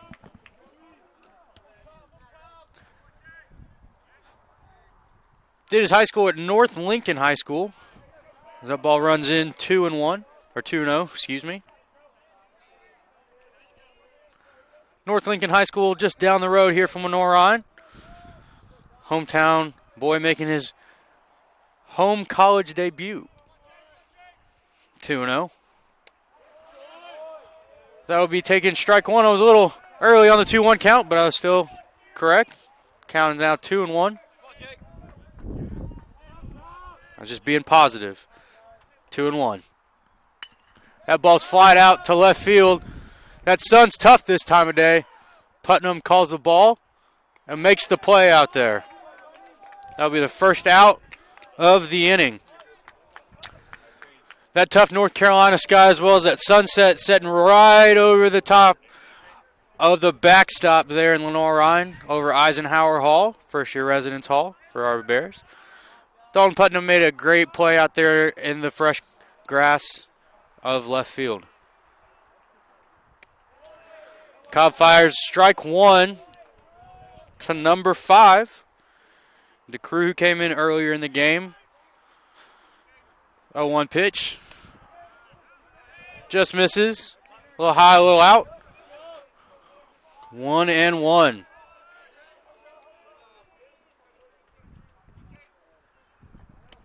Swung on and missed. Strike 2. Cobb has a nice little rhythm going here. Works quite quickly. Trying to get things in his rhythm. As a pitcher, you always want to have that. Ball misses up, 2-2. Once you get in that rhythm as a pitcher, you really don't want anybody to shake that for you. As a batter, when you see a pitcher in that rhythm, you really want to be able to call time, break up that. Don't want them to get into a groove. 2-2 pitch. Called strike 3 at the bottom of the zone. And that will be the first strikeout of the game for Joey Cobb. Top of the lineup now for the Crimson Hawks. DeAndreth comes in, steps in against the freshman Cobb. Cobb looks to keep this rhythm going here. Strike one. Cobb doning number 45. 45 used to be Justin Dean. That 1-0-1 pitch, taking ball 1-1. As mentioned earlier, Justin Dean, prospect in the Atlanta Braves organization, played center and right field here for the Bears. As that ball's flared out into right field, Will Jones has a beat on it, and that will be the third out for the Hawks. As a 1-2-3 inning for the freshman Joey Cobb does it for the Hawks as the Bears come to bat in the bottom of the 6th inning.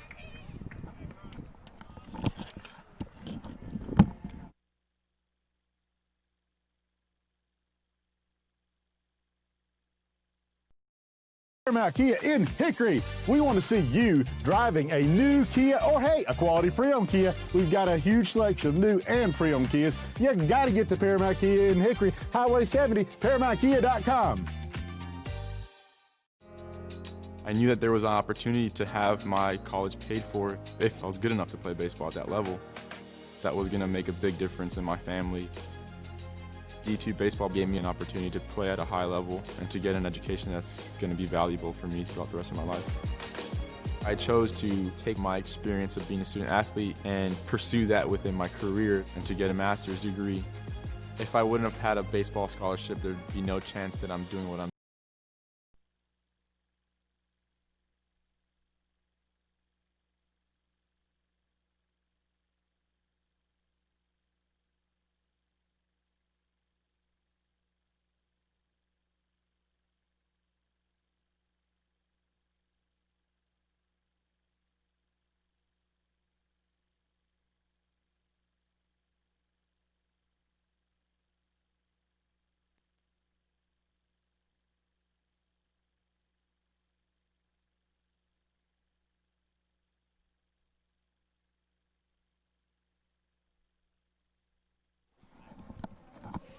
Bottom of the 6th inning here for the Bears come to bat.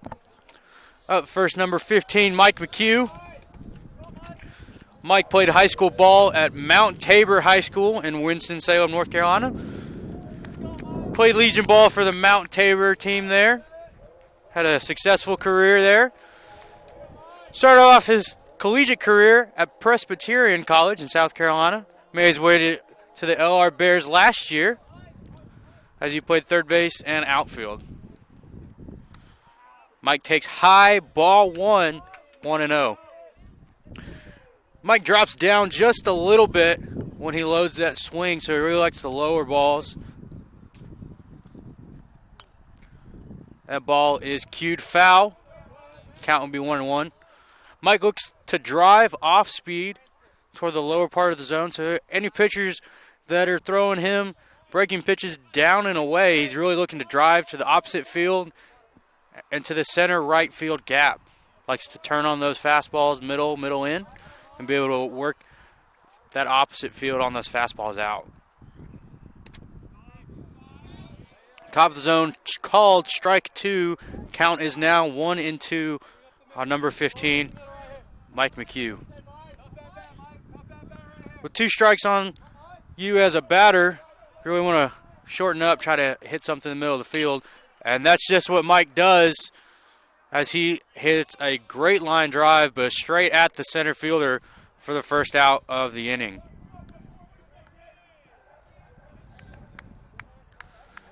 That'll bring up number 14, Brock Johnson. Brock Johnson swinging the old DeMarini bat. 34-31. As Brock steps into the box. Brock takes the first strike, count 0-1, as he normally does when he takes a pitch. Understands that that pitch isn't the only one that he's going to get to be able to hit this at-bat. Looking for the next one. Breaking pitch taken, ball one. Brock has a fantastic eye, really is patient up there, one of the most patient hitters I've seen. Really only waits for his pitch, 1-1. As I say that, he takes ball 2, 2-1. Brock isn't afraid to take those walks. Gets hit by pitches. Sophomore year, Brock got hit by a pitch what seemed like almost every other at bat. Really was a grinder up there for the Bears as he takes ball 3, 3-1. Right here in the middle part of the lineup, 3-1, you're looking for your fastball to drive. Don't want to hit the pitcher's pitch. Brock takes a healthy cut, fouls it back 3-2. This is the starter still on the mound for the Crimson Hawks, so them having an early season and away team as well, not traveling many as the Bears might have in their availability in the bullpen, trying to stretch out their starters, see what they got in the early part of the season. Full count. Brock takes strike 3, looking, and that will be the second out of the inning. They bring up number 19, Topher Grant, up to bat.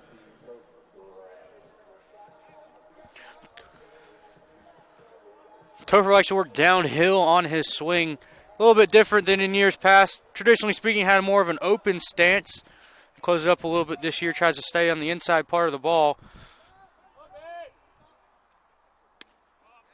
0-0 pitch taken on the inside corner. Strike 1. In years past, Topher really liked to try to get that ball elevated, try to catch it in the jet stream here at Bears Field. But this year you can really tell he's staying on top of the ball a little bit better. And be able to work line drives as he fouls that one off. 0-2.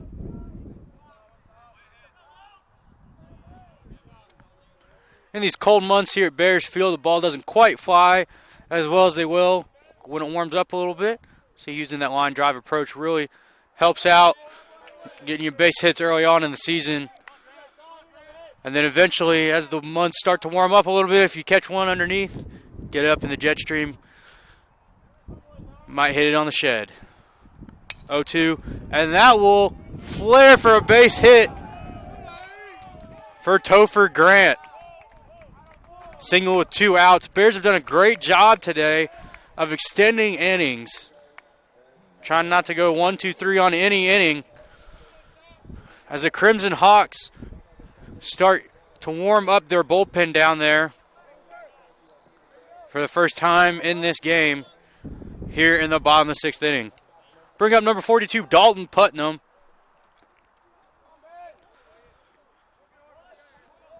Putnam looks to extend this inning as well as Topher Grant leads off first base.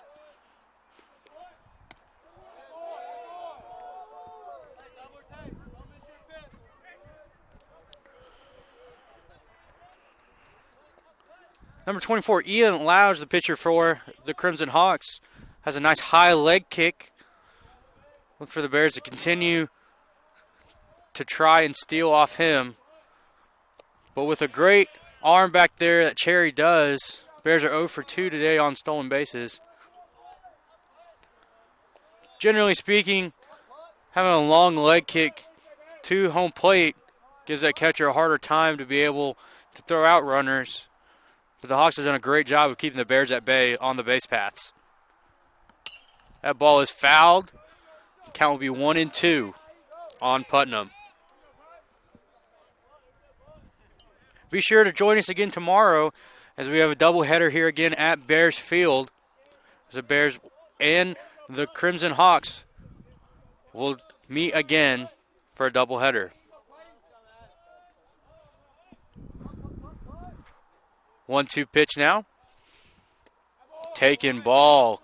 Great eye by Putnam being able to lay off that pitch. Looked like a changeup from here. And as an opposite hitter, that changeup looked like a fastball. The hand has a hard time to be able to lay off. Putnam did a great job there. 2-2. 3-2 now as he leaves that one low again. And what's fantastic about that is that also gives Topher Grant the opportunity to get in a head start over there at first base. First baseman Teplin will get off first base there, won't hold him on, so Topher will get a little bit deeper there in his primary lead, be able to really take off and try to get that deep route to second base. just fouled down the first base line, and that probably would have scored Grant and given Putnam an extra base hit for sure. That right fielder's really playing shallow down there, not giving the Bears a whole lot of depth. If you can really burn him, get that ball past him, you'll be running for a long time as the Bears look to extend that inning. It's another reason why Topher Grant's getting that deep lead over at first base. Putnam grounds it back to the first base, and that will do it for the Bears here in the bottom of the 6th inning. No runs here for the Bears as we go to the top of the 7th. Bears lead 6-3. Being a champion takes more than talent, more than the perfect pass, more than using your head. Being a champion takes the spirit to always push harder, the ability to overcome any hurdle, and the fire to be the best. Welcome to Division II, where the pursuit is yours to create. And the question isn't, can you do it? It's, will you?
Back here in the top of the 7th inning as the Lenoir-Rhyne Bears hold a 6-3 lead over the Indiana University, Pennsylvania Crimson Hawks.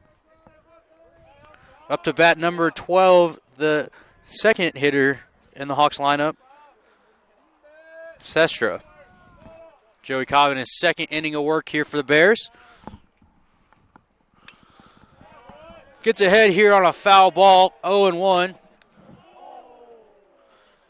And that nailed a car that was driving by. Nice solid contact.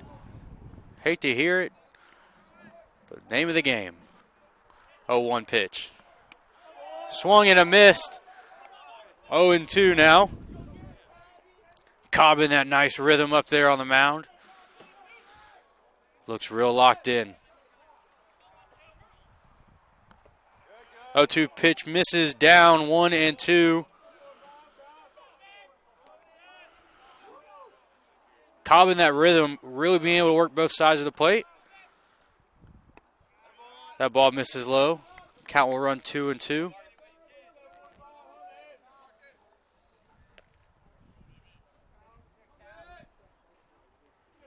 Cobb again near Denver, North Carolina. As he pitches. And Sestra fouls it back. Count remains 2-2. Again, did his high school playing at North Lincoln High School, just down the road, here in Hickory, North Carolina. 2-2. Ball ripped past Brock Johnson. Sestra looks to extend, and he'll stay for first for a single to lead off the Hawks inning. Well, if you're just joining us here on Bears Sports Network, Bears hold a 6-3 lead in the top of the 7th. Brett Folk started the game for the Bears. Did a great job of getting into our bullpen. As the Bears have put 6 on the board here with 8 hits. While the Crimson Hawks have put 3 on the board from 9 hits. Strike one taken by number 4, Isel.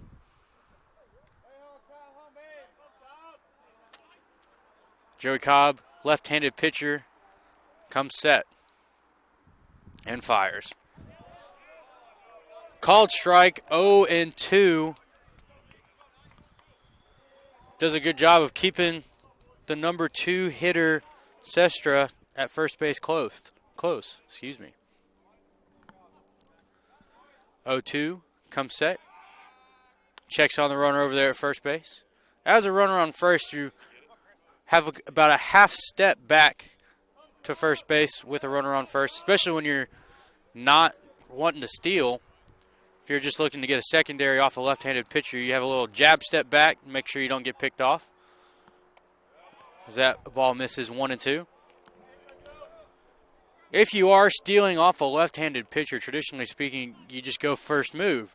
So at that point in time, if you have a pitcher that picks off, then chances are you try to beat that throw from the first baseman because it'll cause a perfect throw right in the line. Cobb pitches, and that one's fouled back. The count remains 1-2. As a runner on first base, you want to kind of look for that left shoulder, left knee of the pitcher.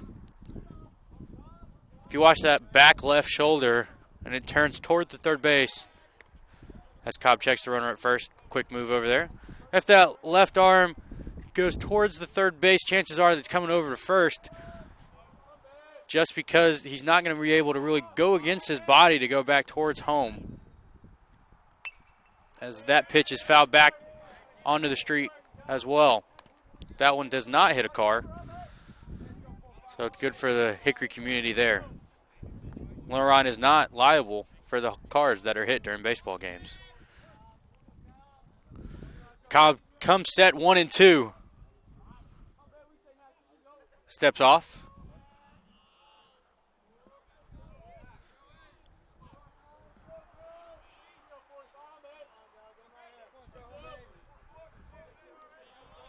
We'll reset and do this 1-2 again. Cobb fires. Breaking ball got him. Strike out Joey Cobb. That'll give the first out of the inning for the Bears. Look for Cobb to keep the ball low in the zone here against the left-handed hitting Hess. Try to induce a double play here.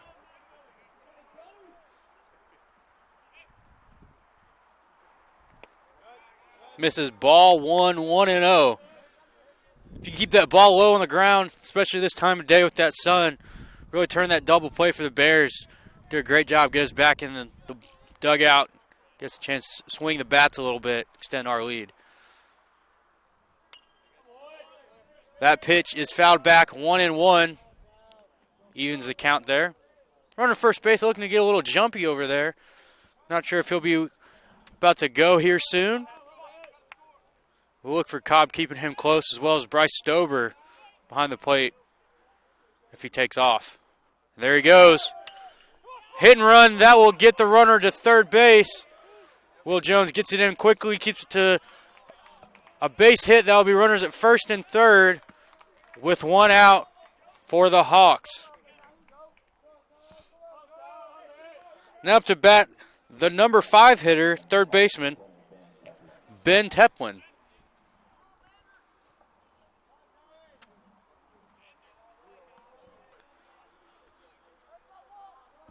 Hess did a great job of hitting that ball right where Ferlanda left for that steal. Usually the shortstop might be the one to cover on a left-handed hitter, but having that ball fouled off right there, 0-1. But having Ferlanda leave his space allowed for that base hit to go into right field and get runners at first and third for the Hawks as they look to put on some runs here in the top of the 7th inning. Joey Cobb comes set. That ball nicks the end of the strike zone right there. Black is the zone, and that will be 0-2 on number 20, the third baseman for the Hawks. Joey Cobb comes set 0-2. That ball a little hard, and Will Jones will make the catch. No tag. And that will be the second out of the inning for the Hawks. They'll bring up number 7, Colin Williams. Has a great handlebar mustache up there. My goodness. You can't teach mustaches like that, folks. Williams looks to knock in this run. Great stop back there by Stover. Count 1-0 now on Williams. Haven't seen a pickoff from Cobb here in a minute, so look for the Hawks to be a little aggressive here in the middle part of the lineup. Might have that guy go in first move, try to see if they can catch the defense, sleeping a little bit, see if they can get the runner at third, squeeze on, home. Cobb comes set and fires. Ball high 2-0, excuse me. Count runs 2-0. There was a play 2 years ago on the lefty first move where the runner on first took about 2 steps and fell to distract the pitcher as the runner on third scored.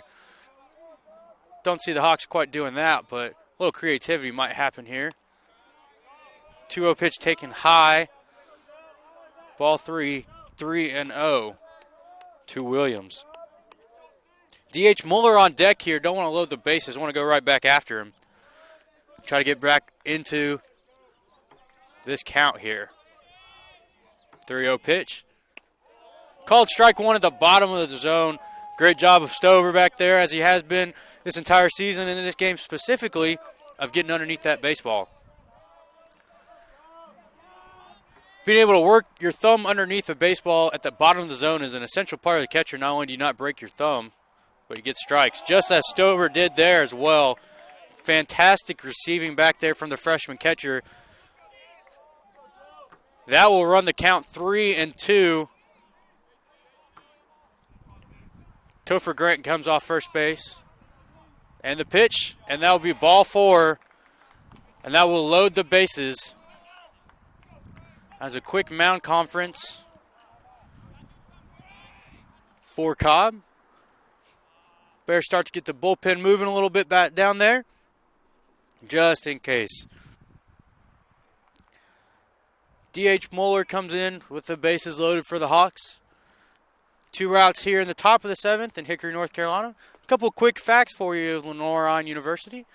About 1,500 undergrad students, 2,500 if you include all of our graduate campuses, which include Columbia and Asheville. Lenoir-Rhyne hosts 23 Division II athletic South Atlantic Conference teams. Our newest one being the women's triathlon team, added this upcoming fall 2020. Now back to the action as Joey Cobb steps back on the mound, comes set. Steps off here, resets. Cobb looking to end the Hawks' threat as the Bears look to keep their 6-3 lead here in the top of the 7th. And that ball gets away from Stober, and that will score a run on a wild pitch.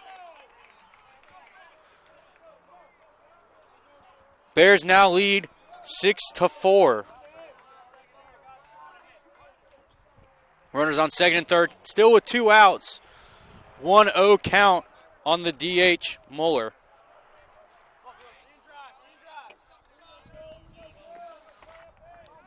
Has a sacrifice on the day. Can't get a sacrifice with 2 outs. So that won't happen this at-bat. 1-0 pitch. Misses low, 1-1. Excuse me, 2-0. 2 balls, no strikes. Freshman Joey Cobb on the mound for the Bears. Comes set.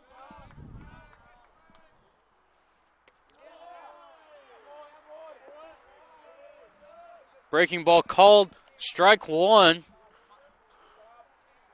Looked to be a little bit of a mix-up back there, but Stober did a great job adjusting on the fly, being able to still stop that breaking ball. Count 2-1.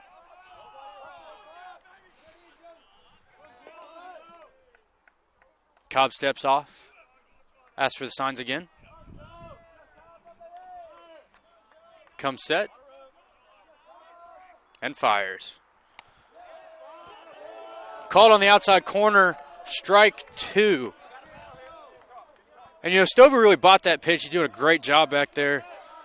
With a catcher that's been able to get those close strikes the entire part of the game, you're going to get those on the borderline calls just about every time.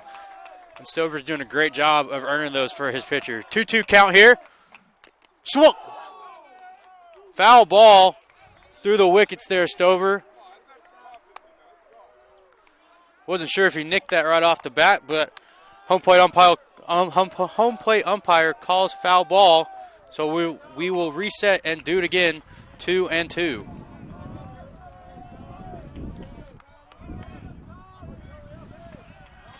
Cobb comes set. Gets away from Stover, but they will not advance. Count is now full.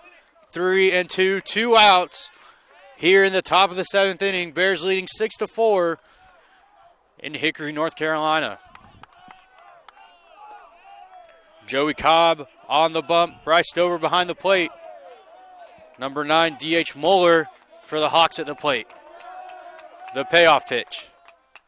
Swung on and missed. Strike 3, and that will do it for the Hawks here in the top of the 7th as the Bears go into the stretch, leading 6-4. A great job by the freshman Cobb, ending the inning.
Back here in Hickory, North Carolina after the 7th inning stretch. New pitcher for the Hawks, number 33, Michael Peralt. Right-handed pitcher, 6'4", 204-pound junior from Bethlehem, Pennsylvania. Played a little bit of time at Northampton College. Bryce Stover into bat for the Bears. Squares the bunt, but misses. That'll be strike 1 on Bryce Stover.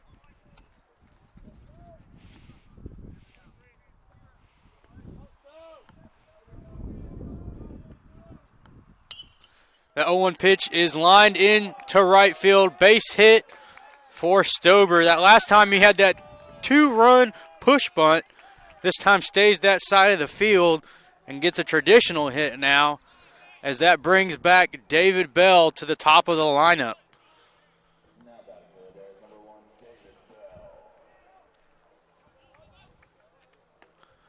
look for Coach Ramirez to maybe be a little bit aggressive on the base paths. Being up 2 here in the bottom parts of the inning, maybe try to get one more for the back half of the bullpen of the Bears. Stover dives in safely. Ball about got away from the first baseman. Does a great job of being athletic over there, making a nice play. David Bell up to bat now. Bell bunts it back to the pitcher.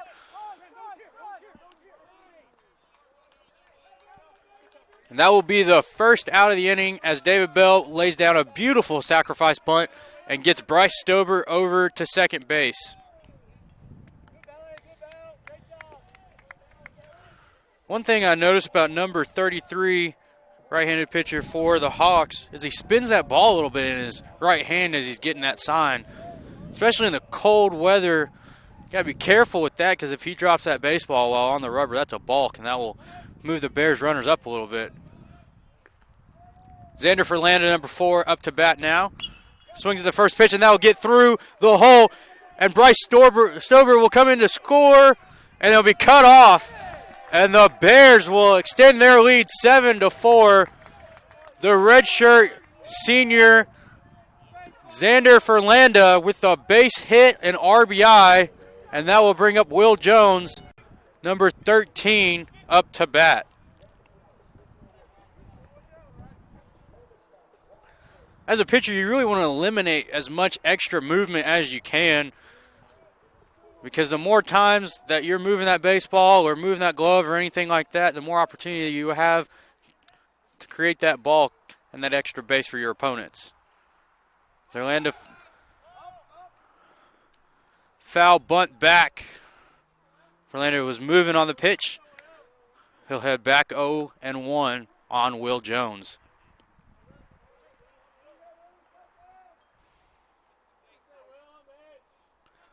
Bears get their signs as Will Jones steps back into the plate.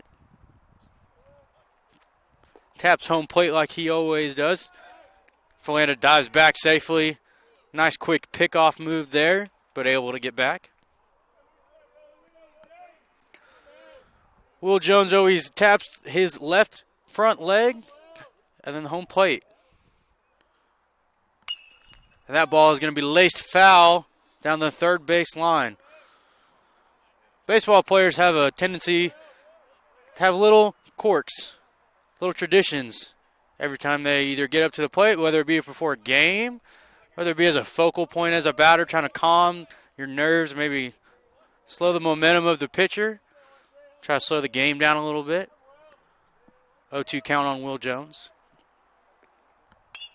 That ball's grounded to the shortstop. And Will Jones beats out the ground ball double play. And that will put runners at first base. 2 outs for Connor Smith, number 27. As Connor Smith looks to extend the Bears inning here in the bottom of the 7th inning.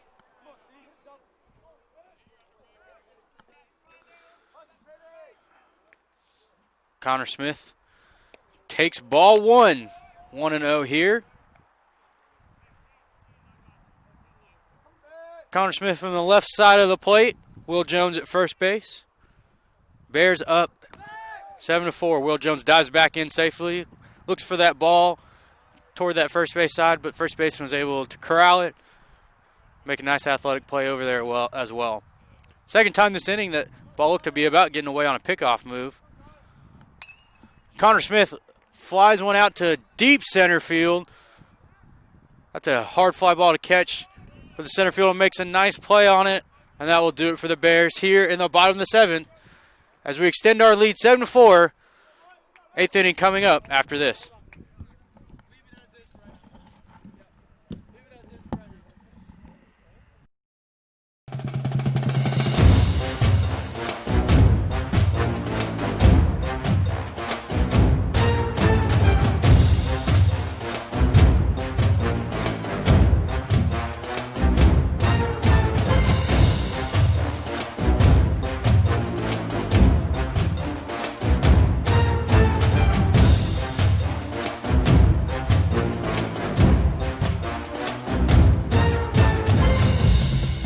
In NCAA Division II, community engagement is an initiative at all 25 national championships because student athletes want to give back while competing for a national title. Over the course of the year, Division II student athletes have an opportunity to leave a lasting impression in local communities throughout the country. Whether Division II student athletes are volunteering at hospitals, schools, after-school care programs, foster homes, or retirement villages, they make a difference in the lives of others. In Division II, we rise to the opportunity and make community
Back here in Lenoir-Rhyne University, Bears Field.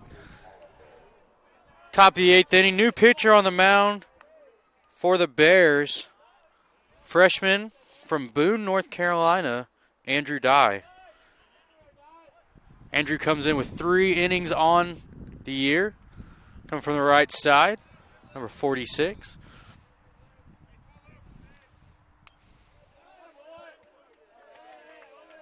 That ball fouled off, 0-1. Dye gets ahead of the batter, number 26 for the Crimson Hawks. Pinch hitter Luke Hollander, outfielder 6'5", 222 senior. As Hollander fouls that one off to the right first base side. Hollander from Royal Palm Beach, Florida. So a little bit closer to home than Pennsylvania would be down here in North Carolina, but man, the weather's not quite the same as it would be in Florida. A little bit closer, though. Getting there. Dye comes set, 0-2 count, and fires. Strike 3 on the corner. Stober does a great job of receiving that pitch. First strikeout of the game for Dye. Has a nice little strut around the mound, the K strut, as he steps back up onto the rubber. That'll bring number 5 up to bat. DeGrow came in earlier in the game for the injured Thornberry, number 9 hitter.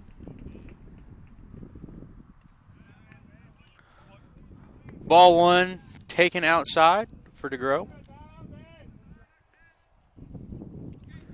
Andrew Dye did his high school playing at Watauga High School in Boone, North Carolina. 1-0 pitch. Swung on and missed. Count 1-1. Dye working quickly up there on the mound. Getting in the rhythm, close to the same rhythm that Joey Cobb was in earlier in the game. Ben Freebull as well. Pitch. Fouled. Third base side. Brock Johnson kills the ball.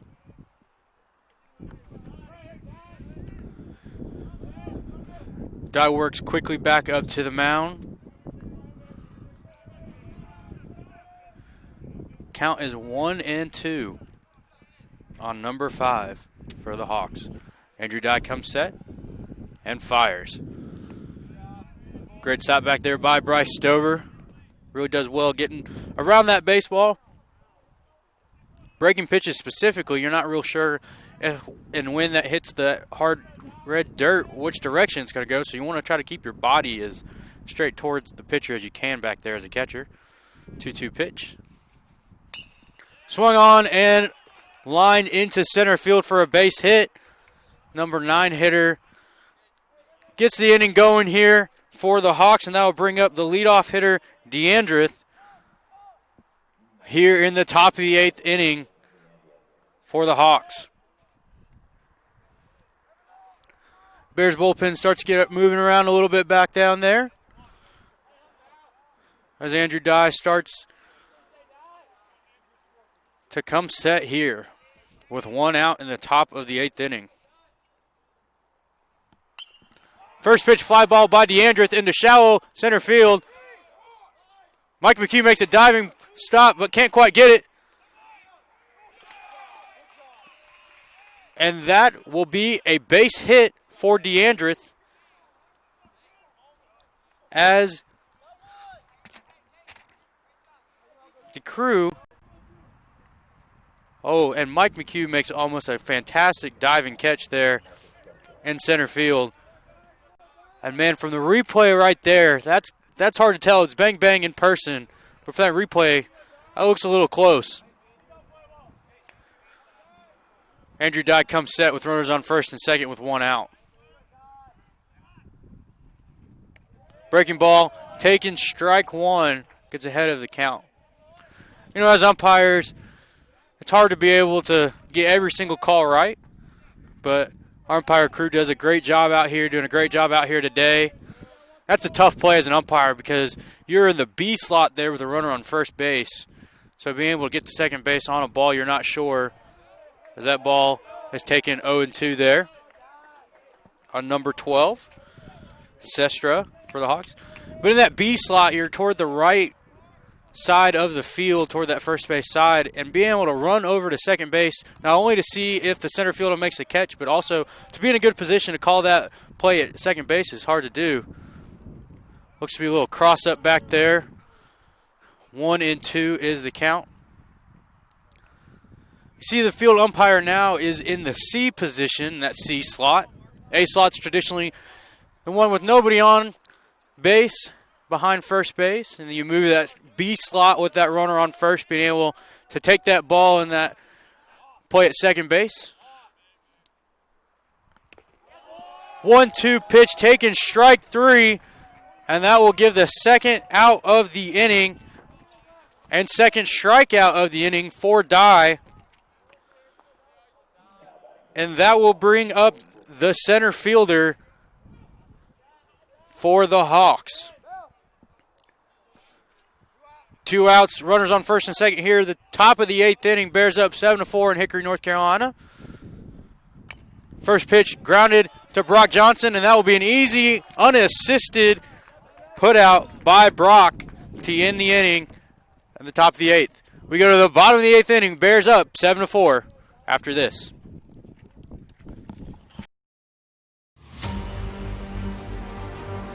Everything the light touches will be yours. You must remember who you are. The one true champion.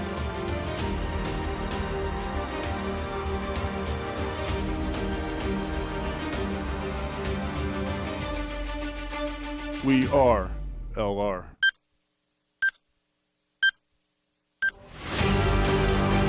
We are.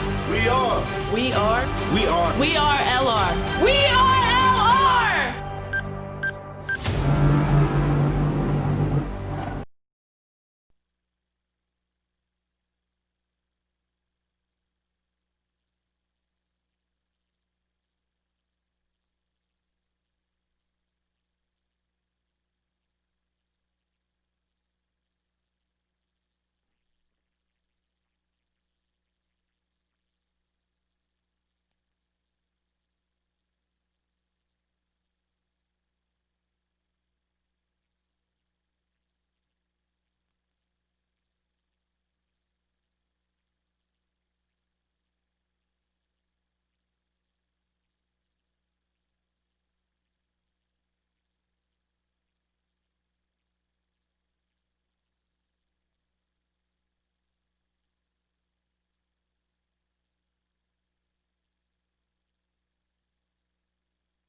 Back here in the bottom of the 8th inning as the Bears look to extend their 7-4 lead. New pitcher on the mound for the Hawks, number 31, Francisco Manizaro, right-handed pitcher from Milton, Pennsylvania. Bears will bring up their 5-6-7 leadoff this inning. Mike McHugh here starting the inning off. About made a great play in the bottom half of the inning, fully extended. Diving play just barely got out of his reach. Mike's a great defensive outfielder as well as a great hitter as well. So really a team leader for the Bears. Also a fantastic freestyle rapper as well. So if any of you fans out there ever get the chance to hear Mike McHugh, you can just give him a beat and a word and he will take off, man. I tell you what, he does a great job out there of just having fun with everything that he does, whether it be baseball or rapping to just being around the boys. He just enjoys his time here at Lenoir-Rhyne like a lot of these guys do and a lot of our Bear family here at Lenoir-Rhyne. Mike McHugh steps into the box here. Number 31 comes set and fires. Mike takes low, strike one. Not quite his pitch, not what you're looking for, 0-0. So that's a good hitter's take there, good pitcher's pitch. Mike McHugh looks to attack here on 0-1. 0-1 pitch, swung on and missed. 0-2. Good, healthy cut over there by McHugh. Just barely missed it, man. I tell you what, he makes contact, that thing might hit Boone. But just missed it. 0-2 count now on McHugh. If you're just joining us, it's been a fantastic game here in Hickory, North Carolina. Bears up 7-4 here in the bottom of the 8th inning. Mike McHugh up to bat. Mike takes that ball down and away. Mike widens out a little bit up there. 2 strikes on him. Really tries to limit what he swings at with 2 strikes on him. Really tries to work that middle part of the field with 2 strikes. Shortens up. Swung on and missed. Strike 3 as Mike McHugh goes down swinging. First strikeout of the game for number 31, Manzaro. I'll bring up Brock Johnson, number 14 for the Bears. Brock Johnson made a good play over there to end the last top half of the inning. Unassisted put out at third base. Third baseman creeps in trying to take away that bunt from Brock. Brock does bunt every once in a while. Not on this pitch, though. He takes strike 1. Brock does a great job of trying to survey the field, trying to see what the defense is giving him. Not trying to do too much up there, really staying with his approach. Brock likes to work the middle back half of the field, pull anything hard on the inside half of the plate. That's not a pitch you can pull on the inside part of the plate unless you had an oar. But Brock has a bat, so he'll stay up there at 1-1. Even count up there. As we say, that one was for the scouts. 1-1 pitch here. Ball taken high, 2-1 now. As I mentioned earlier, Brock's a very patient hitter up there. Won't swing at anything that isn't out of his strengths. Really does a great job of finding and waiting for his pitch. 2-1. Swung on and fouled back. Count will even up at 2-2 now. Brock doesn't like to change his approach even with 2 strikes. Make sure to contact first. That's always been his approach. Looks to drive the ball when left up in the zone. Doesn't try to do too much. Doesn't try to power the ball out of the yard. Really likes to work the whole field, that middle backside approach. 2-2. Breaking ball gets away from the catcher, but that will bring the count full 3-2. Nice gusty winds here in North Carolina. Right outside the Blue Ridge Mountains. Beautiful Hickory, North Carolina. An hour north of Charlotte. An hour east of Boone, about an hour and a half west of Greensboro. I'm Jacob Adkins bringing you the call today as the Bears are leading 7-4 here in the bottom half of the 8th inning. Full count pitch, taken low, ball 4, and that will give the Bears a base runner here with 1 out in the bottom of the 8th inning. Up comes the bat number 19, Topher Grant.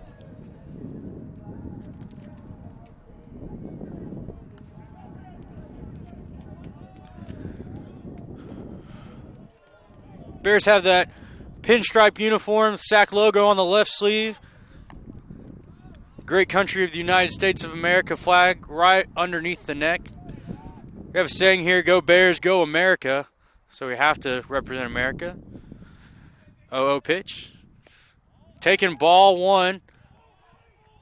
Throw behind. Brock Johnson gets in standing up. Close play. Just gets in there. 1-0 on the pitch. With the breaking stuff being a little bit off kilter there for the pitcher Manzaro, look for the Bears to be a little aggressive here. BJ's got a little bit of speed. Topher does a great job of being able to control the bat in the middle of the zone. So 1-0, don't want to get behind him too much on Topher Grant. So maybe a little bit of a hit and run here, maybe delayed steal, some little action.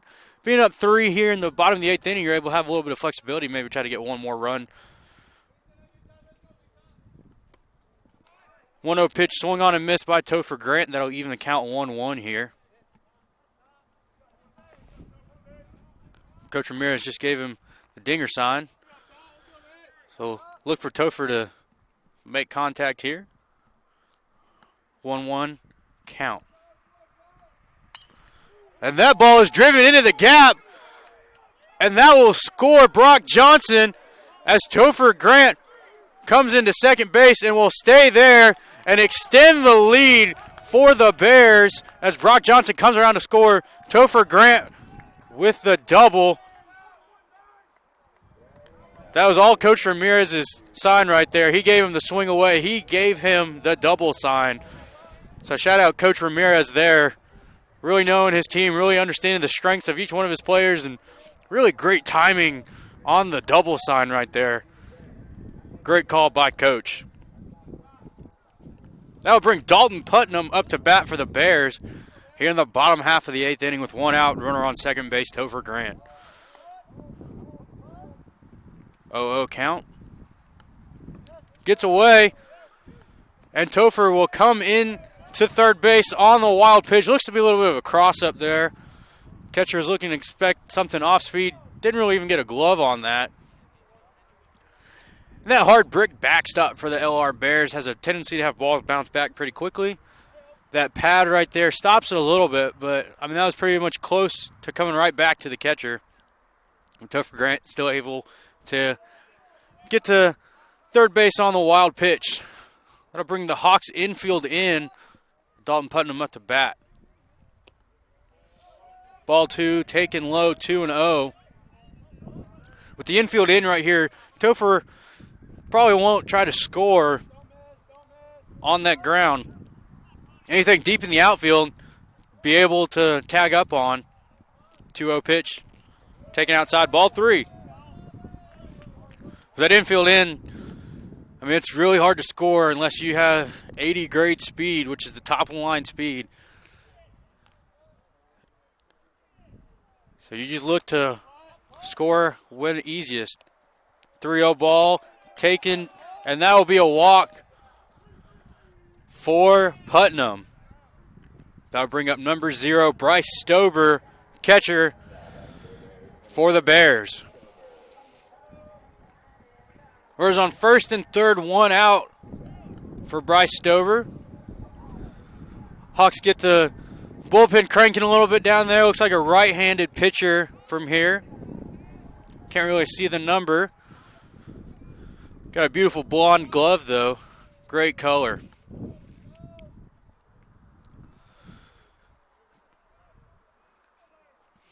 Oh, pitch here comes set and fires. Stober swings at the first pitch and pops it up. And that will drop between the first baseman and the pitcher. And Stober will reach on an error as that loads the bases. Putnam did a really good job of not really assuming right there that that was going to be caught. Hawks have had a couple times today where a fly ball within the infield's dropped. So really knowing the situation and knowing that that's a possibility, Putnam did a great job of extending that and being able to make it second base as Stober reaches on the error. They'll bring up the top of the lineup, David Bell, number 1, as the Bears look to open this thing wide open. As Bell swings at the first pitch, grounds at second baseman, flips to shortstop. 1 out there at second base, but that will score a run, be an RBI on a fielder's choice there for David Bell as Topher Grant comes in to score. Bryce Stober does a great job of trying to break it up over there, making sure that Bell was able to safely get to first, and the Bears continued this inning as Xander Ferlanda comes up to bat for the Bears.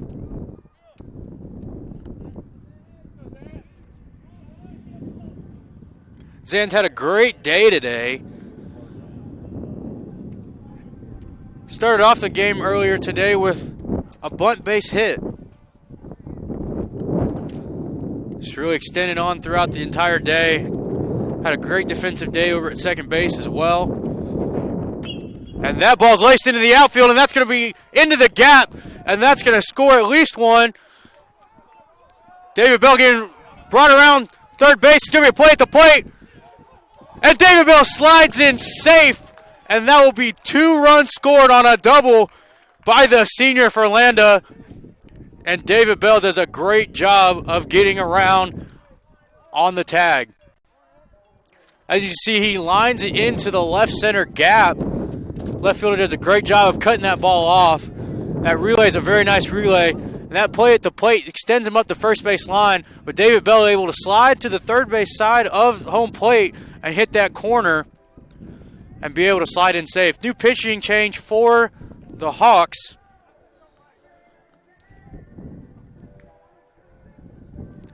We're going to go to a commercial here real quick as a pitching change for the Hawks here in the bottom of the 8th inning.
Back here at Bears Field, pitching change for the Hawks here in the bottom of the 8th inning. Bears scored 4 in the bottom half of the inning so far. Still have runner on second base, 2 outs.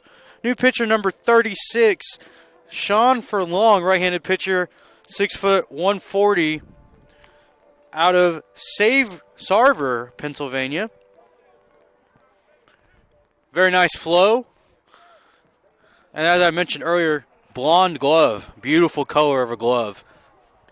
Will Jones up to bat now for the Bears. Looks to be Cannon Butler getting warm down there in the pen for the Bears. Right-handed pitcher. Coach Ramirez taking a second to talk to Will Jones. Bears up 7 here, extending their lead by 4 in the bottom half of the 8th inning. Will looks to make it 12-4. Really wanting to be able to give as much wiggle room as you possibly can. No run isn't enough. No lead is safe in college baseball, that's for sure. So you want to get as many runs as you possibly can, put as many crooked numbers up as you can. Will Jones takes ball one high, 1-0.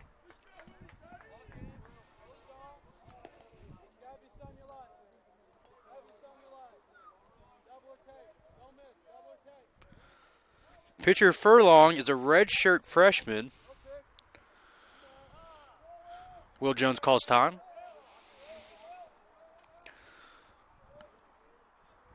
Will Jones did his high school playing at Corneth Holders High School, part of the 919. 1-0 pitch.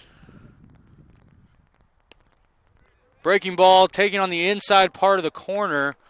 1-1. Will did a good job of not getting out of the way of that pitch, but simply turning his left knee and his back. So if it were to hit him and get him in the meaty part, and does a good job of trying to stay in there for the Bears. As that ball's lined foul down the third base line, and it'll be 1-2 on number 13, Will Jones. You're taught as a batter, especially in college baseball, to take those pitches for your team, because that's a free runner right there. Runners equal runs, and runs equal wins. 1-2 pitch. Breaking ball taken outside, ball 2-2. So you really don't want to get away from those inside pitches. They might hurt for a second, but those runs last forever. Bruises are temporary. Runs last forever. 2-2 here. Comes set. And fires. Will fouls the ball back out into the street. No car contact on that foul ball. No insurance claims on that one. We'll reset and do it again, 2-2.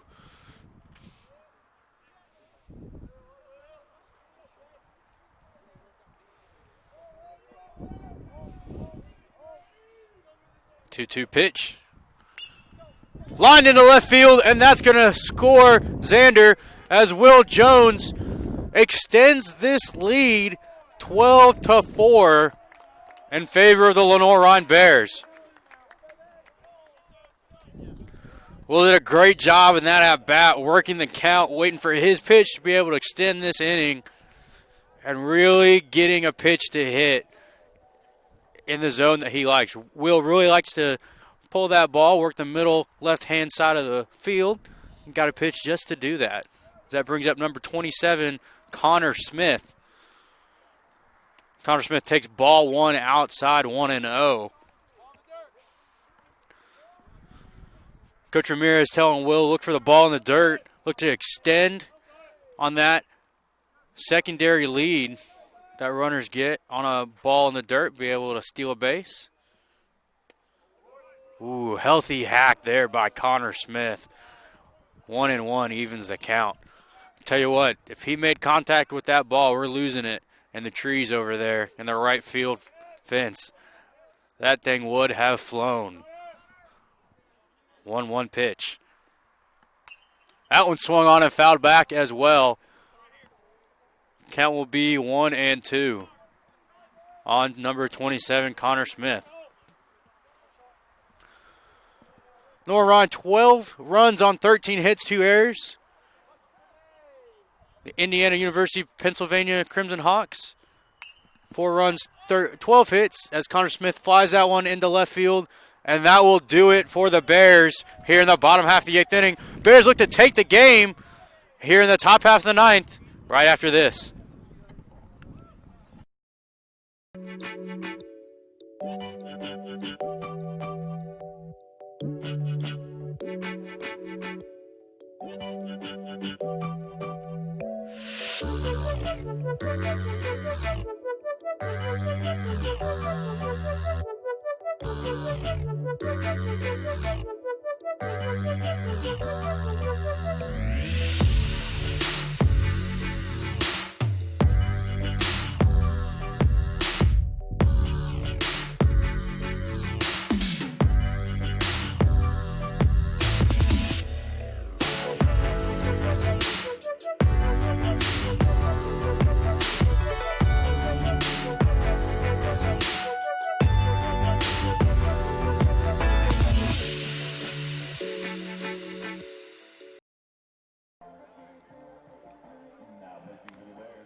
back here in the top of the 9th inning. Lenoir-Rhyne looks to close out this game. New pitcher on the mound, number 34, Cannon Butler from Apex, North Carolina. Played his high school ball at Apex. Old Apex. High school is actually not there anymore. There's a new high school in that area, but Cannon went to the old one. Defensive changes for the Bears. Number 9, Max LaCroix comes in to play center field as that ball is taken 0-1. Cannon gets ahead of the batter. Max LaCroix comes in to play center field. Mike McHugh goes over to left field. David Bell over to third. So Max LaCroix in for Brock Johnson. Cannon misses the 0-1. 1-1 now.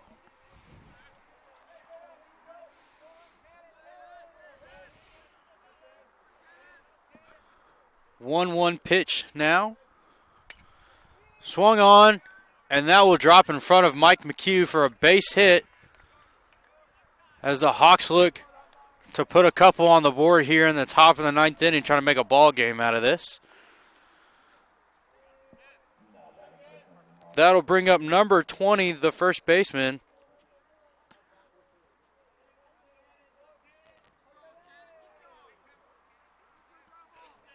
Cannon comes set. Whips and fires. Ball 1, down just a little bit. Ben Templin, the first baseman for the Hawks today. Real productive day. Does have an error, however, on that little fly ball earlier in the last inning. That hits the bottom of the zone, 1-1 now. On the first baseman, Templin. Cannon comes from that three-quarter sidearm. Gets a lot of movement on that baseball, as you can see right there. However, Stober does a great job back there, as he has the entire weekend, an entire collegiate career up to this point of being a great defensive catcher back there. 2-1 on the first baseman, Templin. Ball outside, 3-1. Cannon works with a fastball changeup slider combination. Slider really works 9-3, having that submarine sidearm motion. 3-1 pitch. Called strike 2. That will be full count now on the Hawks, number 5 batter, Templin. Ken Slider again works 9-3. Fastballs work. Two-seam works. Good arm side run back to the inside part of the right-handed hitter as Templin takes ball 4. That'll put runners at first and second with no outs. That two-seam run will run hard back into a right-handed batter. Four-seam stays a little bit more straight. Slider works 9-3, and changeup is a little bit more of a straight changeup. Might work a little bit off the table, but for the most part, works pretty straight. Cannon comes set and fires. Ball outside, 1-0. Being sidearm, has a little bit of a frisbee-type slider. Not your traditional hard red dot slider, but a little bit more of a frisbee. As that ball misses outside, 2-0 on the batter, Williams.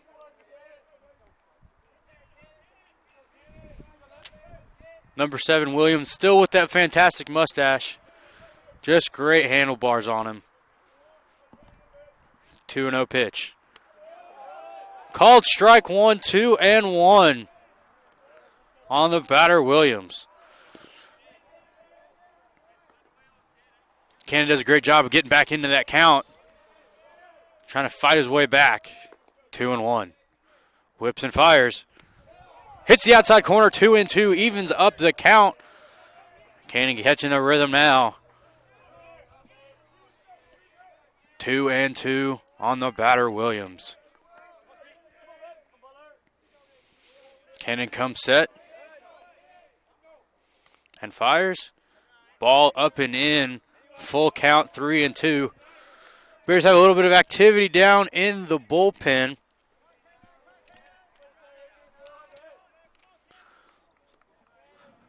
Looks to be the freshman Jackson Benjamin getting warm down there as Cannon comes set on full count. Foul ball. Staying alive up there is Williams. Count remains 3-2. Lights starting to turn on here at Bears Field as dusk creeps up on us in Hickory, North Carolina. Lenoir-Rhyne University. Cannon comes set. Ball up. Cannon makes his own play. Who says pitchers aren't athletes? Not me. That's an unassisted out right there for Cannon Butler. Cannon, a real athletic guy in general. Great pickup basketball player. Actually played first base at Apex High School. Came to Lenoir-Rhyne University. Said, hey guys, I can pitch a little bit too. And boy, can he. One saw him hit 91 on a two-seam fastball that had a lot of run to it, so Cannon can really crank up the velocity when he needs to. Throws that little frisbee slider in there. Way to get ahead 0-1.